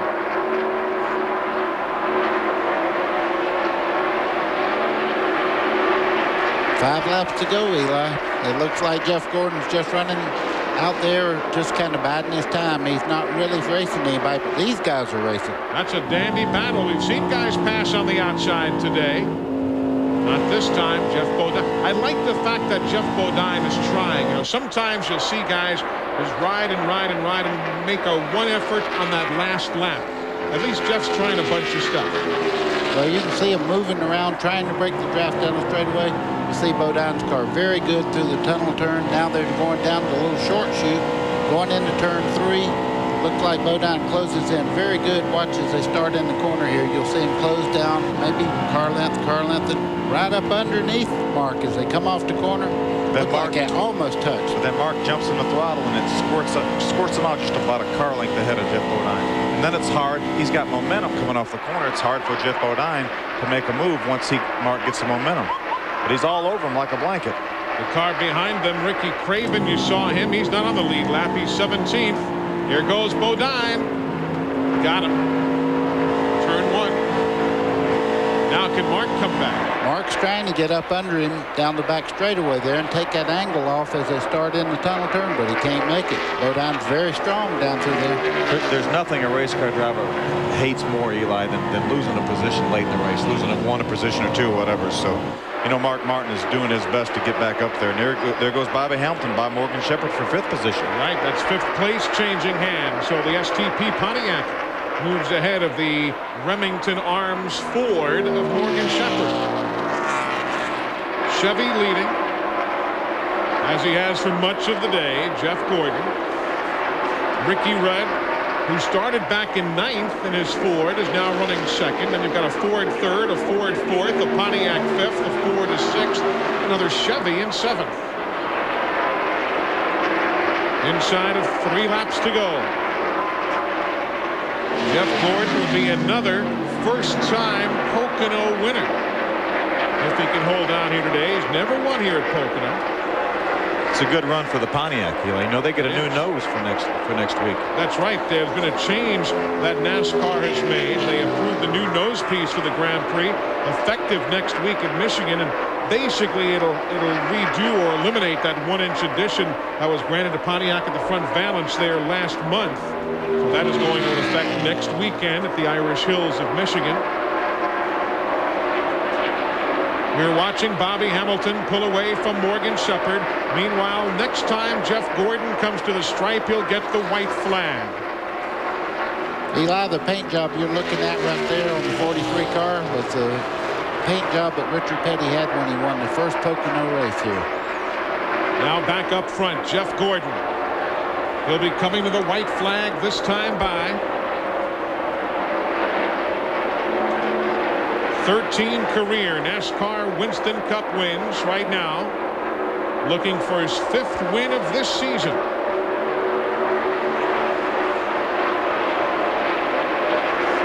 He's going to put a pretty big dent in the gap he had between himself and Earnhardt in the point standings. You're just joining us, Dale Earnhardt with engine problems finished back in 32nd position. White flag for Jeff Gordon. He ran this car at Charlotte. He ran it at Dover Downs International Speedway a couple of weekends ago. And here he has it again. Jeff Gordon and Terry Labonte both led today. That is the 10th race of the year that both men have led. What does that say about Hendrick Motorsports? Boy, very strong. This race car's been good. But the Attaboy Award, for, as far as I'm concerned today, Jeff Bodine. What a great run in 3rd. But here come the DuPont colors. Things are really going to tighten up atop the NASCAR Winston Cup point standings, working turn 3 for the final time. Jeff Gordon, his 5th win of 1996, his first at Pocono in the books. And he does it again from the Busch pole. Another Unocal challenge is his. $7,600 of an additional bonus to Jeff Gordon and the DuPont Racing Team. We will follow them to victory lane as soon as we come back. Jeff Gordon wins. Ricky Rudd is 2nd. Jeff Bodine is 3rd here at Pocono. Well, it was not a good day for Dale Earnhardt. Engine failure. He finishes in 32nd. The man in number 24 is atop the leaderboard and in victory lane. Jeff Gordon, Phil Parsons, I know you've got to hurry over into the garage area. Good to have you on board here today. Enjoyed it. Thank you, Eli, buddy. I really enjoyed it. I'd just like to take this opportunity to wish my dad happy Father's Day, my father-in-law, and thank my daughter, Kinsley, for my tie for Father's Day. There you go. And we'll see you at Myrtle Beach next weekend. Meanwhile, Jeff Gordon pulling out of that DuPont Chevy. Tired but very satisfied young man. Glenn, a lot of smiling faces. Well, and obviously the biggest smiling face, Jeff Gordon. I told you right before the race, or at the beginning of the show, he felt like this place owed him one. And, man, you dominated here again. Well, you know, we just hung in there all day long. I don't know if this place owed us one or not, but we've run very strong here, and we've been capable of winning here many times, and something's happened. So you can imagine what was going through my mind at the end of this race. I was like, what's going to break? What's going to happen? What am I going to do? Every time I shifted, I was like, man, am I going to miss and go to 2nd? I didn't know what was going to happen, but Rusty had a strong car, and, you know, I hate to see him fall out or have trouble, but I think we had something for him. We were the only one that had anything for him. He's the only one that had anything for us. But the DuPont Automotive finish at Chevrolet was awesome today, man. Jeff, you really cut into Dale Earnhardt's points lead today. I tell you, I haven't seen the exact figures yet, but it's going to be close after today. Well, you know, we've had our problems this year, and he hasn't had very many problems. And you know, you don't wish any bad luck on anybody. You don't want to see anybody have problems. But you know, today we just did our job, and that's what really counts. These guys are great. They're giving me a great race car. We'll take Blacker everywhere we can go. Now this thing is awesome, but these guys got it done to pits also. As you said, 5 wins this year, his 4th from the pole. Randy? Well, Ricky Rudd talking to some reporters. We'll get a word with him. Ricky, congratulations on a good run. You guys needed to have a solid run up front. You did that today. Well, this is a brand new car for these guys. You know, they've worked hard all year and had plenty of chances for them to give up during the year. I probably haven't been as patient as I could be on them, and they've been digging hard. It's a brand new race car, and we just need to get busy and build some more like it. It's not a winning car today. I think we were close, but it's first time for this car. I think we got something we can adjust on. What about heading to Michigan? Will you bring this car? Well, I think so. If we've got a couple of these cars under construction, but I don't think we can get them built quick enough. So this car looks like it's in good shape. We'll probably take it to Michigan. Congratulations on a good effort. Eli? Thanks a lot, Randy. The Pit Crew of the Race Award now brought to you by cold-filtered Miller Genuine Draft and Miller Genuine Draft Light, making the world a very cool place. Here's Glenn Jarrett. Well, on behalf of T&N Motorsports and Miller Beer, we present you with another Pit Crew of the Race Award. I know this guy's name is Ray Evernham. I ain't going to call him Ray Gordon again today. Or Jeff Evernham, whatever I called you. Where are you putting all these things, buddy? Well, we've got a nice wall of them, and again, we appreciate Miller's participation. It means an awful lot to the guys, and you know, the Miller driver, Rusty, drove like a gentleman there at the end. That helped us out. These awards mean an awful lot to the guys, and got to say Happy Father's Day to Rick and Pop and my dad and everybody, and really got to say been kind of a hectic weekend for me, and just really need to thank God because he walked with us today. Well, he certainly did. He rode with him, too. I tell you, that car was awesome. This man was responsible for setting it up, Ray Evernham. He is as good as they come, a former racer himself in modifieds. Ray worked for the International Race of Champions and now making name for himself with the DuPont team. Third place finisher Jeff Bodine, a super run in the QVC Ford. Let's get his thoughts. Well, talk about needing a good run. That's Jeff Bodine. You had one today, Jeff. Yeah, we really did. Proud of the team, the way everyone stayed together. This last year and a half been pretty agonizing for all of us, and you know, we needed a good run, kind of like a transfusion. We weren't going to survive without it, and QVC has stuck with us. I'm going shopping tomorrow. I got lots of money now. Make sure you tell him you're a race fan when you call in. Happy Father's Day, Dad. I know he's back. I called him before the race. I had good luck. Brett didn't. Ty looked like he was running good. Where did he finish? We don't know. No, he had a decent run today. 10th he was. I'm just kidding. So that's not bad. 2 Bodines in the top 10. But happy Father's Day, Dad. Hope you have lots more. Thanks, Jeff. Jeff Bodine, a fine run, came home in third ahead of Mark Martin in fourth and Bobby Hamilton in fifth. We're coming back with more from Pocono. Stick around. We'll be right back. Today's exclusive TNN coverage of the UAW-GM Teamwork 500, presented by Promotion Engine Treatment, has been brought to you by the Miller Brewing Company, proud sponsor of the Miller Racing Team. We race for beer. By Texaco Clean System 3 gasolines. Add more life to your car. Take it to the star. And by Pontiac, proud sponsor of the U.S. Olympic team. We are driving excitement. Well, Jeff Gordon becomes the first driver to surpass $1 million in earnings for this season. As you see, the top 10 finishers, a fine run for all of those fellas. Todd Bodine, we told you earlier, coming home with a top 10. Others all on the lead lap. Back to John Andretti. He was the last driver on the lead lap in 16th. Kyle Petty there in 17th, 18th position. And on down, old DW. A tough day today. Rick Mast ran well before the engine went sour. He came home in 28th position. And further back, we take you to Rusty Wallace, then Dale Earnhardt, and all those fellows who failed to finish. The point standings really going to shuffle around here today. And Bobby Labonte with the accident on lap number 3, the first retiree of the afternoon. So how do the NASCAR Winston Cup points stack up right now? Well, things are going to tighten up. Terry Labonte 52 markers behind Dale Earnhardt. Jeff Gordon 64 down. Then Dale Jarrett and Ricky Rudd. That's the running order in the points heading into the race at Michigan International Speedway next weekend. Don't forget, coming up tonight, 10 o'clock Eastern Time, the PM edition of Race Day. Rick Benjamin will be along to bring you all the action. That's tonight, 10 o'clock on TNN Motorsports. Next weekend, Myrtle Beach Speedway for the NASCAR Busch Series. The Carolina Pride Advanced Auto Parts 250 NASCAR Busch Series Racing. 5 o'clock Eastern Time. That is next Saturday right here on TNN Motorsports. Of course, coming up following our broadcast today, Motor Trend Television. Then NHRA Today, the Winston NHRA drag racers, giving you all the doings for the straight line set. That's coming up following our telecast here on TNN Today. Buddy Baker, enjoyed it. I enjoyed it too, and happy Father's Day to Buck Baker, my dad. For Buddy Baker, for Phil Parsons, Glenn Jarrett, and Randy Pemberton, I'm Eli Gold. Our congratulations to Jeff Gordon. He dominated today and ends up in victory lane. We'll talk to you next week. Till then, you have a good week. So long from Pocono.